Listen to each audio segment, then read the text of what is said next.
ਸਤਨਾਮ ਸ਼੍ਰੀ ਵਾਹਿਗੁਰੂ ਜੀ। ਡੰਡੌਤ ਬੰਦਨ ਅਨਕ ਬਾਰ, ਸਰਬ ਕਲਾ ਸਮਰੱਥ ਡੋਲਨ ਤੇ ਰੱਖੋ ਪ੍ਰਭੂ। ਨਾਨਕ ਦੇ ਕਰ ਹੱਥ, ਜੇਤਾ ਜੀਓ ਪਿੰਡ ਸਭ ਤੇਰਾ। ਤੂੰ ਅੰਤਰਜਾਮੀ ਪੁਰਖ ਭਗਵਾਨ, ਦਾਸਨ ਦਾਸ ਕਹਿ ਜਨ ਨਾਨਕ। ਜਿਹਾ ਤੂੰ ਕਰਾਏ ਤੇਹਾ ਹਉ ਕਰੀ ਬਖਿਆਨ। ਸਤਨਾਮ ਸ਼੍ਰੀ ਵਾਹਿਗੁਰੂ ਜੀ। ਗੌੜੀ ਮਹੱਲਾ ਤੀਜਾ। ਬ੍ਰਹਮਾ ਵੇਦ ਪੜ੍ਹੈ ਵਾਦ ਵਖਾਣੈ, ਅੰਤਰ ਤਾਮਸ ਆਪ ਨ ਪਛਾਣੈ। ਬ੍ਰਹਮਾ ਵੇਦ ਪੜ੍ਹੈ ਵਾਦ ਵਖਾਣੈ। ਵਾਹਿਗੁਰੂ ਜੀ ਕਾ ਖਾਲਸਾ, ਵਾਹਿਗੁਰੂ ਜੀ ਕੀ ਫਤਿਹ।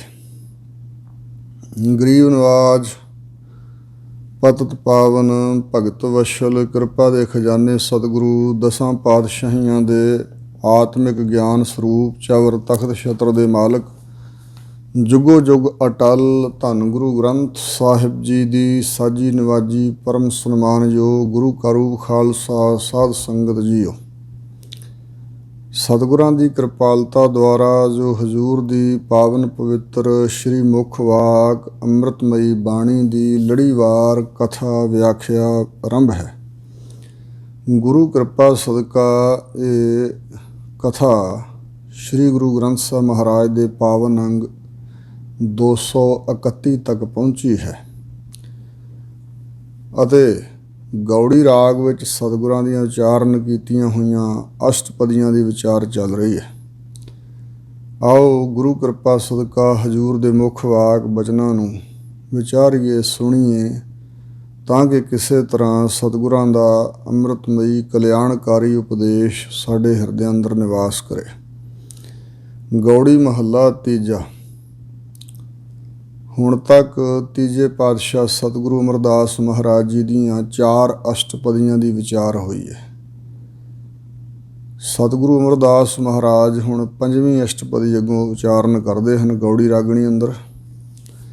ਹਜ਼ੂਰ ਫਰਮਾਉਂਦੇ ਨੇ, ਬ੍ਰਹਮਾ ਵੇਦ ਪੜ੍ਹੈ ਵਾਦ ਵਖਾਣੈ। ਜੋ ਵੇਦ ਸ਼ਬਦ ਹੈ, ਇਹਦਾ ਧਾਤੂ ਹੈ ਸੰਸਕ੍ਰਿਤ ਭਾਸ਼ਾ ਦਾ ਸ਼ਬਦ ਵਿਦ। ਵਿਦ ਪੋਲਾ ਜਿਹਾ। ਵਿਦ ਦਾ ਅਰਥ ਹੈ ਜਾਣਨਾ, ਜਾਣਨਾ ਕਿਰਿਆ ਹੈ, ਅਤੇ ਜਿਹੜਾ ਨਾਉ ਹੈ ਇਹਦਾ ਬਣਦਾ ਜਾਣਕਾਰੀ। ਜਾਣਕਾਰੀ ਤੋਂ ਸ਼ਬਦ ਅੱਗੇ ਬਣਿਆ ਗਿਆਨ। ਸੋ ਇਸ ਪ੍ਰਕਾਰ ਜਿਨ੍ਹਾਂ ਗ੍ਰੰਥਾਂ ਦੇ ਵਿੱਚ ਅਧਿਆਤਮਿਕ ਗਿਆਨ ਲਿਖਿਆ ਹੋਇਆ, ਯਾਨੀ ਕਿ ਜਾਣਕਾਰੀ ਲਿਖੀ ਹੋਈ ਹੈ। ਮਨ ਕਿਆ ਹੈ, ਇੰਦਰੇ ਕੀ ਹਨ, ਸਰੀਰ ਕਿਆ ਹੈ, ਆਤਮਾ ਕੀ ਹੈ, ਪਰਮਾਤਮਾ ਕਿਆ ਹੈ ਆਦਿਕ ਜਿਹੜੀ ਪਰਮਾਰਥਕ ਵਿਦਿਆ ਹੈ ਜਿਨ੍ਹਾਂ ਗ੍ਰੰਥਾਂ 'ਚ ਲਿਖੀ, ਉਹਨਾਂ ਨੂੰ ਵੇਦ ਕਿਹਾ ਜਾ ਸਕਦਾ। ਪਰ ਸਨਾਤਨ ਮਤ ਦੇ ਅੰਦਰ ਕੇਵਲ 4 ਗ੍ਰੰਥ ਹੀ ਵੇਦ ਕਹੇ ਜਾਂਦੇ ਨੇ, ਔਰ ਉਹਨਾਂ ਬਾਰੇ ਇਹ ਧਾਰਨਾ ਹੈ ਕਿ ਉਹ ਚਾਰੇ ਵੇਦ ਬ੍ਰਹਮਾ ਜੀ ਦੇ ਮੁਖ ਤੋਂ ਉਚਾਰਨ ਕੀਤੇ ਹੋਏ ਨੇ। ਪਰ ਜੋ ਖੋਜ ਕਰਦਿਆਂ ਇੱਥੋਂ ਤੱਕ ਜਾਣਕਾਰੀ ਮਿਲੀ ਹੈ ਕਿ ਬ੍ਰਹਮਾ ਨੇ 4 ਵਾਕ ਹੀ ਕਹੇ ਸਨ।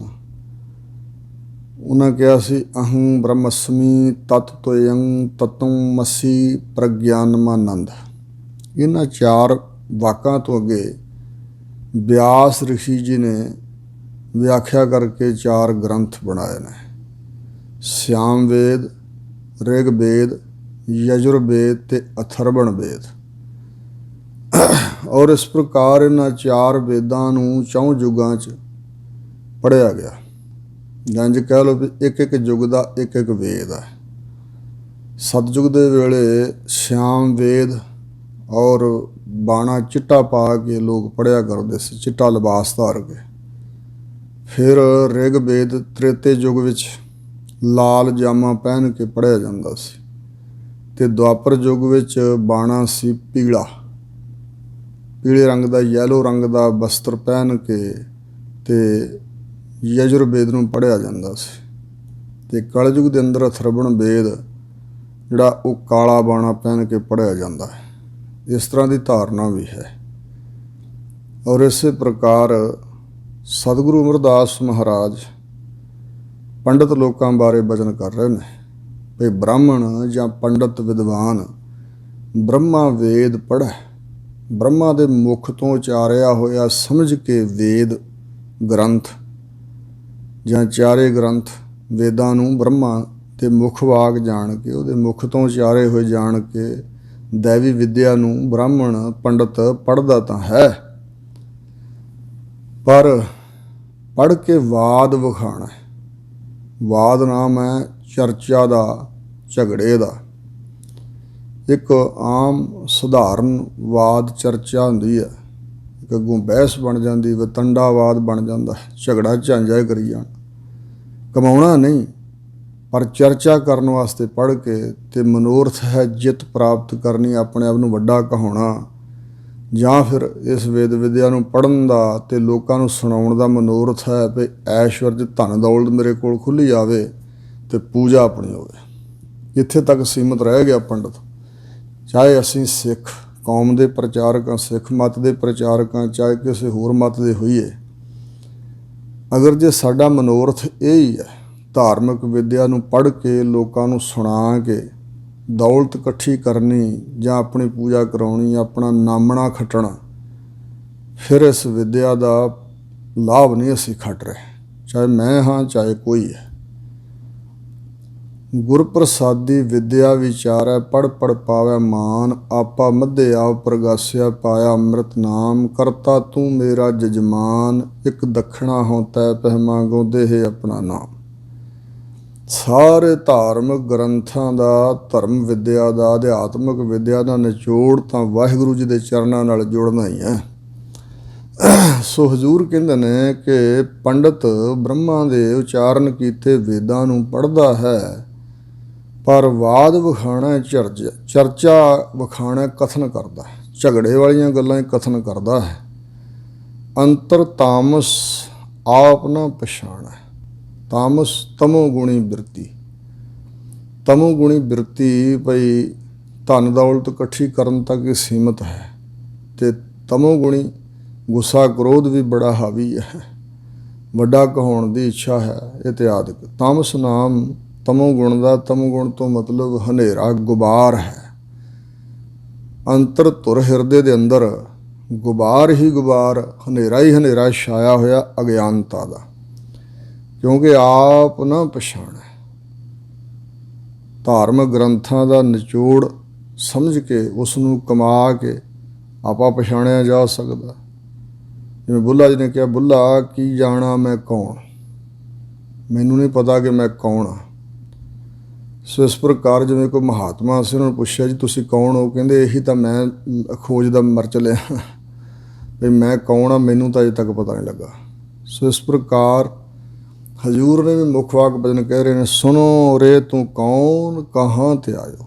ਭਾਈ ਸੁਣ ਇਸ ਉਪਦੇਸ਼ ਨੂੰ, ਆਪਣੇ ਆਪ ਨੂੰ ਵਿਚਾਰ, ਤੂੰ ਕੌਣ ਹੈ ਤੇ ਕਿੱਥੋਂ ਆਇਆ ਹੈ, ਇੱਥੇ ਕਿਸ ਵਾਸਤੇ ਆਇਆ, ਕਿੱਥੇ ਜਾਣਾ ਹੈ। ਇਹ ਵਿਚਾਰ ਨਹੀਂ ਫੁਰੀ। ਹੋਰਨਾਂ ਬਾਰੇ ਜਾਣਕਾਰੀ ਇਕੱਠੀ ਕਰ ਰਿਹਾ ਮਨੁੱਖ, ਪਰ ਆਪਣੇ ਬਾਰੇ ਨਹੀਂ ਕਰ ਰਿਹਾ। ਆਪਣਾ ਸਰੂਪ ਸਰੀਰ ਨਹੀਂ ਹੈ, ਆਪਣਾ ਸਰੂਪ ਹੈ ਆਤਮਾ। ਉਸ ਆਤਮਾ ਨੂੰ, ਆਪੇ ਨੂੰ ਪਛਾਣਦਾ ਨਹੀਂ, ਜਿਸ ਬਾਰੇ ਹਜ਼ੂਰ ਕਹਿੰਦੇ ਨੇ, ਮਨ ਤੂੰ ਜੋਤ ਸਰੂਪ ਹੈ, ਆਪਣਾ ਮੂਲ ਪਛਾਣ, ਮਨ ਹਰ ਜੀ ਤੇਰਾ ਨਾਲ ਹੈ, ਗੁਰਮਤੀ ਰੰਗ ਮਾਣ। ਹੇ ਮਨਾ, ਜੋ ਤੂੰ ਆਪਣੇ ਆਪ ਨੂੰ ਸਮਝ ਬੈਠਾ, ਇਹ ਸਰੀਰ ਪੁਤਲਾ ਇਹ ਨਹੀਂ ਤੂੰ ਜੋਤ ਸਰੂਪ ਹੈ, ਪਰਮੇਸ਼ਰ ਦੀ ਅੰਸ਼ ਹੈ। ਆਪਣੇ ਮੂਲ ਨੂੰ ਪਛਾਣਨ ਦਾ ਯਤਨ ਕਰ, ਮੂਲ ਪ੍ਰਮਾਤਮਾ ਉਸ ਦੇ ਨਾਲ ਜੁੜ, ਤੇ ਫਿਰ ਤੈਨੂੰ ਆਪਣੇ ਸਰੂਪ ਦਾ, ਆਪਣੇ ਆਤਮਾ ਦਾ ਗਿਆਨ ਹੋਵੇਗਾ। ਅੰਦਰ ਤਾਮਸ ਗੁਬਾਰ ਹਨੇਰਾ ਹੈ, ਤੇ ਆਪ ਆਪਣੇ ਆਪ ਨੂੰ, ਆਪਣੇ ਸਰੂਪ ਨੂੰ ਪੰਡਤ ਵਿਦਵਾਨ ਪਛਾਣਦਾ ਨਹੀਂ ਹੈ। ਤਾਂ ਪ੍ਰਭ ਪਾਏ ਗੁਰ ਸ਼ਬਦ ਵਖਾਣਾ, ਜਿਹੜਾ ਗੁਰੂ ਦਾ ਸ਼ਬਦ ਹੈ ਨਾ, ਗੁਰੂ ਦਾ ਉਪਦੇਸ਼ ਹੈ, ਗੁਰੂ ਦੇ ਮੁਖ ਤੋਂ ਉਚਰਿਆ ਹੋਇਆ ਉਪਦੇਸ਼ ਮੰਤਰ ਹੈ, ਉਸ ਨੂੰ ਜਿਹੜਾ ਵਖਾਣਾ, ਕਥਨ ਕਰਦਾ, ਬੋਲਦਾ, ਮਤਲਬ ਉਸ ਮੰਤਰ ਨੂੰ ਜਿਹੜਾ ਜਪਦਾ ਹੈ, ਬੋਲਦਾ ਹੈ, ਤਾਂ ਪ੍ਰਭ ਪਾਏ, ਜੇ ਉਹ ਬੋਲਦਾ ਹੈ ਤਾਂ ਪ੍ਰਭੂ ਪਰਮਾਤਮਾ ਨੂੰ ਪ੍ਰਾਪਤ ਕਰ ਲੈਂਦਾ ਹੈ। ਗੁਰ ਸੇਵਾ ਕਰੋ ਫਿਰ ਕਾਲ ਨਾ ਖਾਏ। ਹਜ਼ੂਰ ਕਹਿੰਦੇ ਭਾਈ ਮੈਂ ਤਾਂ ਆਪਣੇ ਸਤਿਗੁਰਾਂ ਦੀ ਸੇਵਾ ਕਰਦਾ ਹਾਂ, ਮੈਂ ਤਾਂ ਸਤਿਗੁਰੂ ਦੀ ਸੇਵਾ ਹੀ ਕਰਾਂਗਾ, ਸਤਿਗੁਰੂ ਦੀ ਟਹਿਲ ਕਮਾਵਾਂਗਾ, ਸਤਿਗੁਰੂ ਦੇ ਦੱਸੇ ਅਨੁਸਾਰ ਹੀ ਚੱਲਾਂਗਾ। ਜਿਹੜਾ ਮਨੁੱਖ ਸਤਿਗੁਰੂ ਦੇ ਅਨੁਸਾਰੀ ਹੋ ਕੇ ਚੱਲਦਾ ਹੈ, ਗੁਰਾਂ ਦੀ ਸੇਵਾ ਵਿੱਚ ਰਹਿੰਦਾ ਹੈ, ਗੁਰੂ ਦੇ ਦੱਸੇ ਉਪਦੇਸ਼ ਦੁਆਰਾ ਵਾਹਿਗੁਰੂ ਦੀ ਭਗਤੀ ਕਰਦਾ ਹੈ, ਫਿਰ ਉਸ ਨੂੰ ਕਾਲ ਜਿਹੜੀ ਆਤਮਿਕ ਮੌਤ ਹੈ ਉਹ ਨਿਗਲ ਨਹੀਂ ਜਾਂਦੀ, ਫਿਰ ਖਾ ਨਹੀਂ ਸਕਦੀ। ਉਹ ਕਾਲ ਦੇ ਵਸੀਕਾਰ ਨਹੀਂ ਹੁੰਦਾ। ਮਨਮੁਖ ਖਾਧੇ ਦੂਜੇ ਪਾਏ। ਜਿਹੜੇ ਮਨ ਦੇ ਪਿੱਛੇ ਲੱਗਣ ਵਾਲੇ ਨੇ ਉਹ ਦਵੈਤ ਭਾਵ ਵਿੱਚ ਲੱਗੇ ਹੋਏ ਨੇ, ਯਾਨੀ ਵਾਹਿਗੁਰੂ ਨੂੰ ਛੱਡ ਕੇ ਮਾਇਆ ਦੇ ਖੋਟੇ ਪ੍ਰੇਮ ਵਿੱਚ ਲੱਗੇ ਹੋਣ ਕਰਕੇ ਉਹ ਇਸ ਕਾਲ ਵੱਲੋਂ ਖਾਧੇ ਗਏ। ਮੌਤ ਨੇ ਉਹਨਾਂ ਨੂੰ ਖਾ ਲਿਆ, ਆਤਮਿਕ ਮੌਤ ਉਹਨਾਂ ਦੀ ਹੋ ਗਈ। ਜਿਹੜਾ ਕਾਲ ਹੈ ਉਹ ਉਹਨਾਂ ਨੂੰ ਗਰਸ ਲੈਂਦਾ, ਆਪਣੇ ਅਧੀਨ ਕਰ ਲੈਂਦਾ ਹੈ। ਮੌਤ ਦੇ ਸਹਿਮ ਨੇ ਉਹਨਾਂ ਨੂੰ ਖਾ ਲਿਆ ਹੈ। ਰਹਾਉ ਗੁਰਮੁਖ ਪ੍ਰਾਣੀ ਅਪਰਾਧੀ ਸਿੱਧੇ। ਅਪਰਾਧੀ ਹੁੰਦਾ ਗੁਨਾਹਗਾਰ, ਪਾਪੀ। ਹਜ਼ੂਰ ਕਹਿੰਦੇ ਨੇ ਜਿਹੜੇ ਪਾਪੀ ਪ੍ਰਾਣੀ ਹਨ, ਜੇ ਗੁਰੂ ਦੇ ਅਨੁਸਾਰੀ ਹੋ ਜਾਣ, ਗੁਰੂ ਮੁਖ ਤੋਂ ਉਪਦੇਸ਼ ਪ੍ਰਾਪਤ ਕਰਕੇ ਗੁਰੂ ਦੇ ਅਨੁਸਾਰੀ ਹੋ ਕੇ ਚੱਲਣ, ਗੁਰੂ ਦੇ ਸਨਮੁਖ ਹੋ ਜਾਣ, ਤੇ ਉਹ ਅਪਰਾਧੀ ਪਾਪੀ ਲੋਕ ਵੀ ਸਿੱਧੇ ਮਤਲਬ ਕਾਮਯਾਬ ਹੋਏ। ਉਹ ਵੀ ਸਿੱਧੇ ਮਾਰਗ ਤੇ ਪੈ ਗਏ, ਕਾਮਯਾਬ ਹੋ ਗਏ, ਉਹਨਾਂ ਵੀ ਜੀਵਨ ਸਫਲਾ ਕਰ ਲਿਆ। ਗੁਰ ਕੈ ਸ਼ਬਦ ਅੰਤਰ ਸਹਿਜ ਰਿੱਧੇ। ਗੁਰੂ ਦੇ ਸ਼ਬਦ ਉਪਦੇਸ਼ ਦੁਆਰਾ, ਗੁਰੂ ਦੇ ਮੁੱਖ ਵਾਕ ਜਿਹੜੇ ਮੰਤਰ ਹਨ, ਬਚਨ ਹਨ ਕਲਿਆਣਕਾਰੀ, ਉਹਨਾਂ ਬਚਨਾਂ ਦੇ ਅਨੁਸਾਰ ਸਹਿਜੇ ਹੀ ਮਾਨਸਿਕ ਡੋਲਤਾ ਵਾਲੀ ਅਵਸਥਾ 'ਚ ਪਹੁੰਚ ਕੇ ਉਹ ਅੰਦਰੋਂ ਰੀਝੇ ਪ੍ਰਸੰਨ ਹੋਏ। ਗੁਰੂ ਦੇ ਸ਼ਬਦ ਦੁਆਰਾ ਨਾਮ ਵਿੱਚ ਜੁੜ ਕੇ ਪ੍ਰਸੰਨ ਹੋਏ, ਰੀਝ ਗਏ। ਔਰ ਮੇਰਾ ਪ੍ਰਭ ਪਾਇਆ ਗੁਰ ਕੈ ਸ਼ਬਦ ਸਿੱਧੇ। ਜਿਹੜੇ ਗੁਰੂ ਦੇ ਸ਼ਬਦ ਦੁਆਰਾ ਸਿੱਧੇ ਮਾਰਗ ਤੇ ਪੈ ਗਏ ਜਾਂ ਸਿੱਧੇ ਕਲਿਆਣ ਨੂੰ ਪ੍ਰਾਪਤ ਹੋਏ, ਕਾਮਯਾਬ ਹੋਏ, ਜੀਵਨ ਸਫਲਾ ਕਰ ਲਿਆ, ਉਹਨਾਂ ਨੇ ਮੇਰਾ ਵਾਹਿਗੁਰੂ ਪਰਮਾਤਮਾ ਪਾ ਲਿਆ ਹੈ। ਸਤਿਗੁਰ ਮੇਲੇ ਪ੍ਰਭ ਆਪ ਮਿਲਾਏ। ਜਿਨ੍ਹਾਂ ਨੂੰ ਸਤਿਗੁਰੂ ਮਹਾਰਾਜ ਨੇ ਆਪਣੇ ਨਾਲ ਮਿਲਿਆ ਹੈ, ਉਹਨਾਂ ਨੇ ਪ੍ਰਭੂ ਨੂੰ, ਉਹਨਾਂ ਦੇ ਤਾਈਂ ਪ੍ਰਭੂ ਨੇ ਵੀ ਆਪ ਮਿਲਾ ਲਿਆ। ਸਤਿਗੁਰ ਮੇਲੇ ਪ੍ਰਭ ਆਪ ਮਿਲਾਏ। ਪ੍ਰਭੂ ਪਰਮਾਤਮਾ ਨੇ ਆਪ ਹੀ ਬਖਸ਼ਿਸ਼ ਕਰਕੇ ਪੂਰੇ ਸਤਿਗੁਰੂ ਦੇ ਨਾਲ ਮਿਲਿਆ ਹੈ, ਤੇ ਸਤਿਗੁਰੂ ਦੇ ਚਰਨੀ ਲੱਗਣ ਕਰਕੇ ਵਾਹਿਗੁਰੂ ਨੂੰ ਮਿਲ ਪਏ ਹਨ। ਮਾਨੋ ਇਹ ਸਾਰਾ ਸੰਜੋਗ, ਇਹ ਬਿਧ ਪਰਮਾਤਮਾ ਨੇ ਆਪ ਹੀ ਬਣਾਈ। ਸਤਿਗੁਰੂ ਨੂੰ ਮੇਲ ਕੇ ਪ੍ਰਭੂ ਨੇ ਆਪਣੇ ਨਾਲ ਮਿਲਾ ਲਏ ਹਨ। ਮੇਰੇ ਪ੍ਰਭ ਸਾਚੇ ਕੈ ਮਨ ਭਾਏ। ਜਿਹੜੇ ਸਤਿਗੁਰੂ ਦੇ ਆਖੇ ਲੱਗੇ ਉਹ ਮੇਰੇ ਸੱਚੇ ਪ੍ਰਭੂ ਅਕਾਲ ਪੁਰਖ ਦੇ ਮਨ ਵਿੱਚ ਭਾਏ, ਚੰਗੇ ਲੱਗੇ ਹਨ, ਤਾਂ ਹੀ ਮਿਲਾਏ ਹਨ। ਤੇ ਚੰਗੇ ਉਹ ਹੀ ਲੱਗੇ ਜਿਹਨਾਂ ਆਪਣਾ ਆਪ ਸਵਾਰ ਲਿਆ, ਸਾਧ ਲਿਆ, ਨਿਰਮਲ ਕਰ ਲਿਆ ਹੈ। ਹਰ ਗੁਣ ਗਾਵਹਿ ਸਹਿਜ ਸੁਭਾਏ। ਸਹਿਜ ਸੁਭਾਵਕ, ਸੁਤੇ ਸਿੱਧ ਹੀ, ਸਹਿਜ ਪ੍ਰੇਮ ਵਿੱਚ, ਸਹਿਜ ਆਤਮਿਕ ਅਡੋਲਤਾ, ਮਾਨਸਿਕ ਅਡੋਲਤਾ, ਗਿਆਨ ਵਿੱਚ ਪਹੁੰਚ ਕੇ, ਚੌਥੇ ਪਦ ਵਿੱਚ ਪਹੁੰਚ ਕੇ, ਗਿਆਨ ਅਵਸਥਾ 'ਚ ਪਹੁੰਚ ਕੇ, ਤੇ ਸੁਭਾਏ ਪ੍ਰੇਮ ਦੇ ਸਹਿਤ ਹੋ ਕੇ ਹਰੀ ਅਕਾਲ ਪੁਰਖ ਦੇ ਗੁਣਾਂ ਨੂੰ ਉਹ ਗਾਉਂਦੇ ਹਨ। ਬਿਨ ਗੁਰ ਸਾਚੇ ਭਰਮ ਭੁਲਾਏ। ਬਿਨਾਂ ਸੱਚੇ ਗੁਰਾਂ ਦੀ ਸ਼ਰਨ ਵਿੱਚ ਆਉਣ ਤੋਂ ਬੜੇ ਬੜੇ ਕਰਮ ਕਮਾਉਣ ਵਾਲੇ ਵੀ ਲੋਕ ਭਰਮ ਕਰਕੇ ਭੁਲਾਏ ਹੋਏ ਨੇ, ਭਟਕਣਾ 'ਚ ਪਏ ਹੋਏ ਕੁਰਾਏ ਪੈ ਗਏ ਹਨ। ਮਨਮੁਖ ਅੰਧੇ ਸਦਾ ਬਿਖ ਖਾਏ। ਜੋ ਮਨ ਦੇ ਪਿੱਛੇ ਲੱਗਣ ਵਾਲੇ ਹਨ ਉਹ ਅੰਨੇ ਅਗਿਆਨੀ ਹਨ। ਧਾਰਮਿਕ ਵਿਦਿਆ ਤੋਂ, ਆਤਮ ਗਿਆਨ ਵੱਲੋਂ ਉਹ ਅੰਨੇ ਕੋਰੇ ਹਨ। ਸਦਾ ਬਿਖ ਖਾਏ, ਉਹ ਸਦਾ ਵਿਸ਼ਿਆਂ ਵਿਕਾਰਾਂ ਰੂਪੀ ਬਿਖ ਜ਼ਹਿਰ ਨੂੰ ਹੀ ਖਾਂਦੇ ਹਨ। ਜਮ ਡੰਡ ਸਹ ਹੈ ਸਦਾ ਦੁੱਖ ਪਾਏ। ਇੱਥੇ ਮਾਤ ਲੋਕ ਤਾਂ ਰਹਿੰਦੇ ਵੀ ਹਮੇਸ਼ਾ ਵਿਕਾਰਾਂ 'ਚ ਗਰਸੇ ਹੋਏ, ਫਿਰ ਰੋਗਾਂ 'ਚ ਗਰਸੇ ਜਾਂਦੇ ਨੇ, ਦੁੱਖ ਪ੍ਰਾਪਤ ਕਰਦੇ ਨੇ, ਤੇ ਅੰਤ ਨੂੰ ਜਮਾਂ ਦਾ ਡੰਡਾ ਵੀ ਉਹ ਸਹਾਰਦੇ ਨੇ। ਜਮਕਾਲ ਸਹ ਹੈ ਸਿਰ ਡੰਡਾ ਹੈ। ਸੋ ਇਸ ਪ੍ਰਕਾਰ ਐਸੇ ਲੋਕ ਪ੍ਰਲੋਕ ਦੇ ਦੁੱਖ ਪ੍ਰਾਪਤ ਕਰਦੇ ਨੇ। ਜਮੂਆ ਨਾ ਜੋ ਹੈ ਹਰ ਕੀ ਸਰਣਾਈ। ਜਿਹੜਾ ਵਿਅਕਤੀ ਮਨੋ ਤਨੋ ਹਰੀ ਅਕਾਲ ਪੁਰਖ ਦੀ ਸ਼ਰਨ ਵਿੱਚ ਪੈ ਕੇ ਰਹਿੰਦਾ ਹੈ, ਪਰਮਾਤਮਾ ਦੀ ਸ਼ਰਨ 'ਚ ਆਉਣ ਕਰਕੇ ਉਸ ਦੇ ਤਾਈਂ ਜਮੂਆਂ ਜਿਹੜਾ ਧਰਮਰਾਜ ਅਥਵਾ ਧਰਮਰਾਜ ਦੇ ਦੂਤ ਜਮ ਹਨ, ਕੋਈ ਜਮ ਵੀ ਉਹਨਾਂ ਵੱਲ ਤੱਕ ਨਹੀਂ ਸਕਦਾ। ਜੋਹਣਾ ਹੁੰਦਾ ਤਾੜਨਾ ਕਰਨੀ ਹੈ, ਧਿਆਨ ਲਾ ਕੇ ਤੱਕਣਾ ਵੇਖਣਾ। ਜਮ ਉਹਨਾਂ ਵੱਲ ਵੇਖ ਵੀ ਨਹੀਂ ਸਕਦਾ। ਹਉਮੈ ਮਾਰ ਸੱਚ ਲਿਵਲਾਏ। ਗੁਰੂ ਦੇ ਸ਼ਬਦ ਉਪਦੇਸ਼ ਰਾਹੀਂ ਉਹਨਾਂ ਨੇ ਹਉਮੈ ਨੂੰ, ਆਪਣੇ ਹੰਕਾਰ ਨੂੰ ਮਾਰ ਲਿਆ ਹੈ। ਮਾਰ ਕੇ ਸੱਚ ਸਰੂਪ ਪਰਮੇਸ਼ਰ ਵਿੱਚ ਆਪਣੀ ਸੁਰਤੀ ਦੇ ਪ੍ਰਵਾਹ ਨੂੰ ਲਾਇਆ ਹੋਇਆ। ਵਾਹਿਗੁਰੂ ਦੇ ਨਾਮ ਵਿੱਚ, ਪਰਮਾਤਮਾ ਦੇ ਸਰੂਪ ਵਿੱਚ, ਪਰਮਾਤਮਾ ਦੀ ਯਾਦ ਵਿੱਚ ਉਹਨਾਂ ਨੇ ਸੁਰਤੀ ਦੇ ਪ੍ਰਵਾਹ ਨੂੰ ਜੋੜਿਆ ਹੋਇਆ।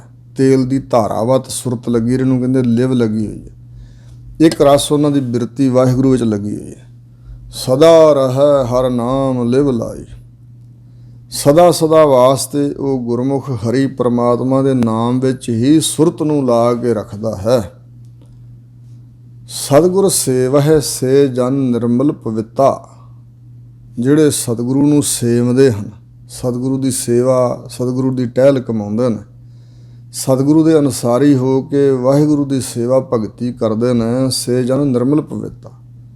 ਉਹ ਜਨ ਸੇਵਕ ਭਗਤ ਮਨ ਕਰਕੇ ਨਿਰਮਲ, ਉਜਲ ਤੇ ਪਵਿੱਤਰ ਹੋ ਜਾਂਦੇ ਨੇ। ਨਿਰਮਲ ਸ਼ੁੱਧ, ਮੈਲ ਤੋਂ ਰਹਿਤ ਤੇ ਪਵਿੱਤਰ ਹੋ ਜਾਂਦੇ ਨੇ। ਇੰਦਰੇ ਵੀ ਨਿਰਮਲ, ਕਰਮ ਵੀ ਨਿਰਮਲ, ਮਨ ਵੀ ਪਵਿੱਤਰ ਹੋ ਜਾਂਦਾ।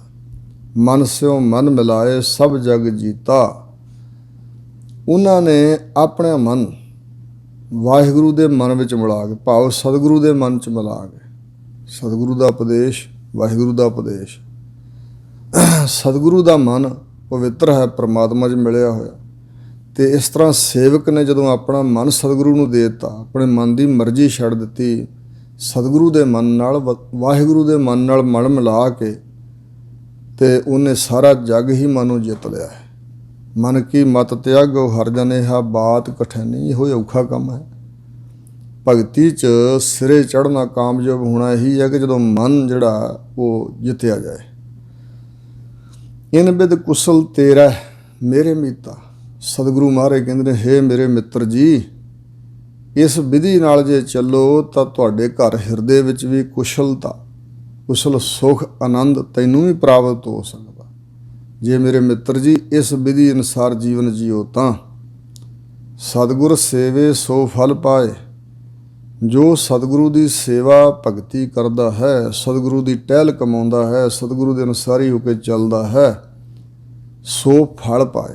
ਇਸ ਸੇਵਾ ਨੂੰ ਫਲ ਤਾਂ ਲੱਗਣਾ ਹੀ ਹੈ। ਇਹ ਸੇਵਾ ਕੀਤੀ ਹੋਈ ਵਿਅਰਥ ਨਹੀਂ ਜਾਏਗੀ। ਸਤਿਗੁਰੂ ਕੀ ਸੇਵਾ ਸਫਲ ਹੈ, ਜੇ ਕੋ ਕਰੇ ਚਿੱਤ ਲਾਏ। ਮਨ ਚਿੰਦਿਆ ਫਲ ਪਾਵਣਾ, ਹਉਮੈ ਵਿੱਚੋਂ ਜਾਏ।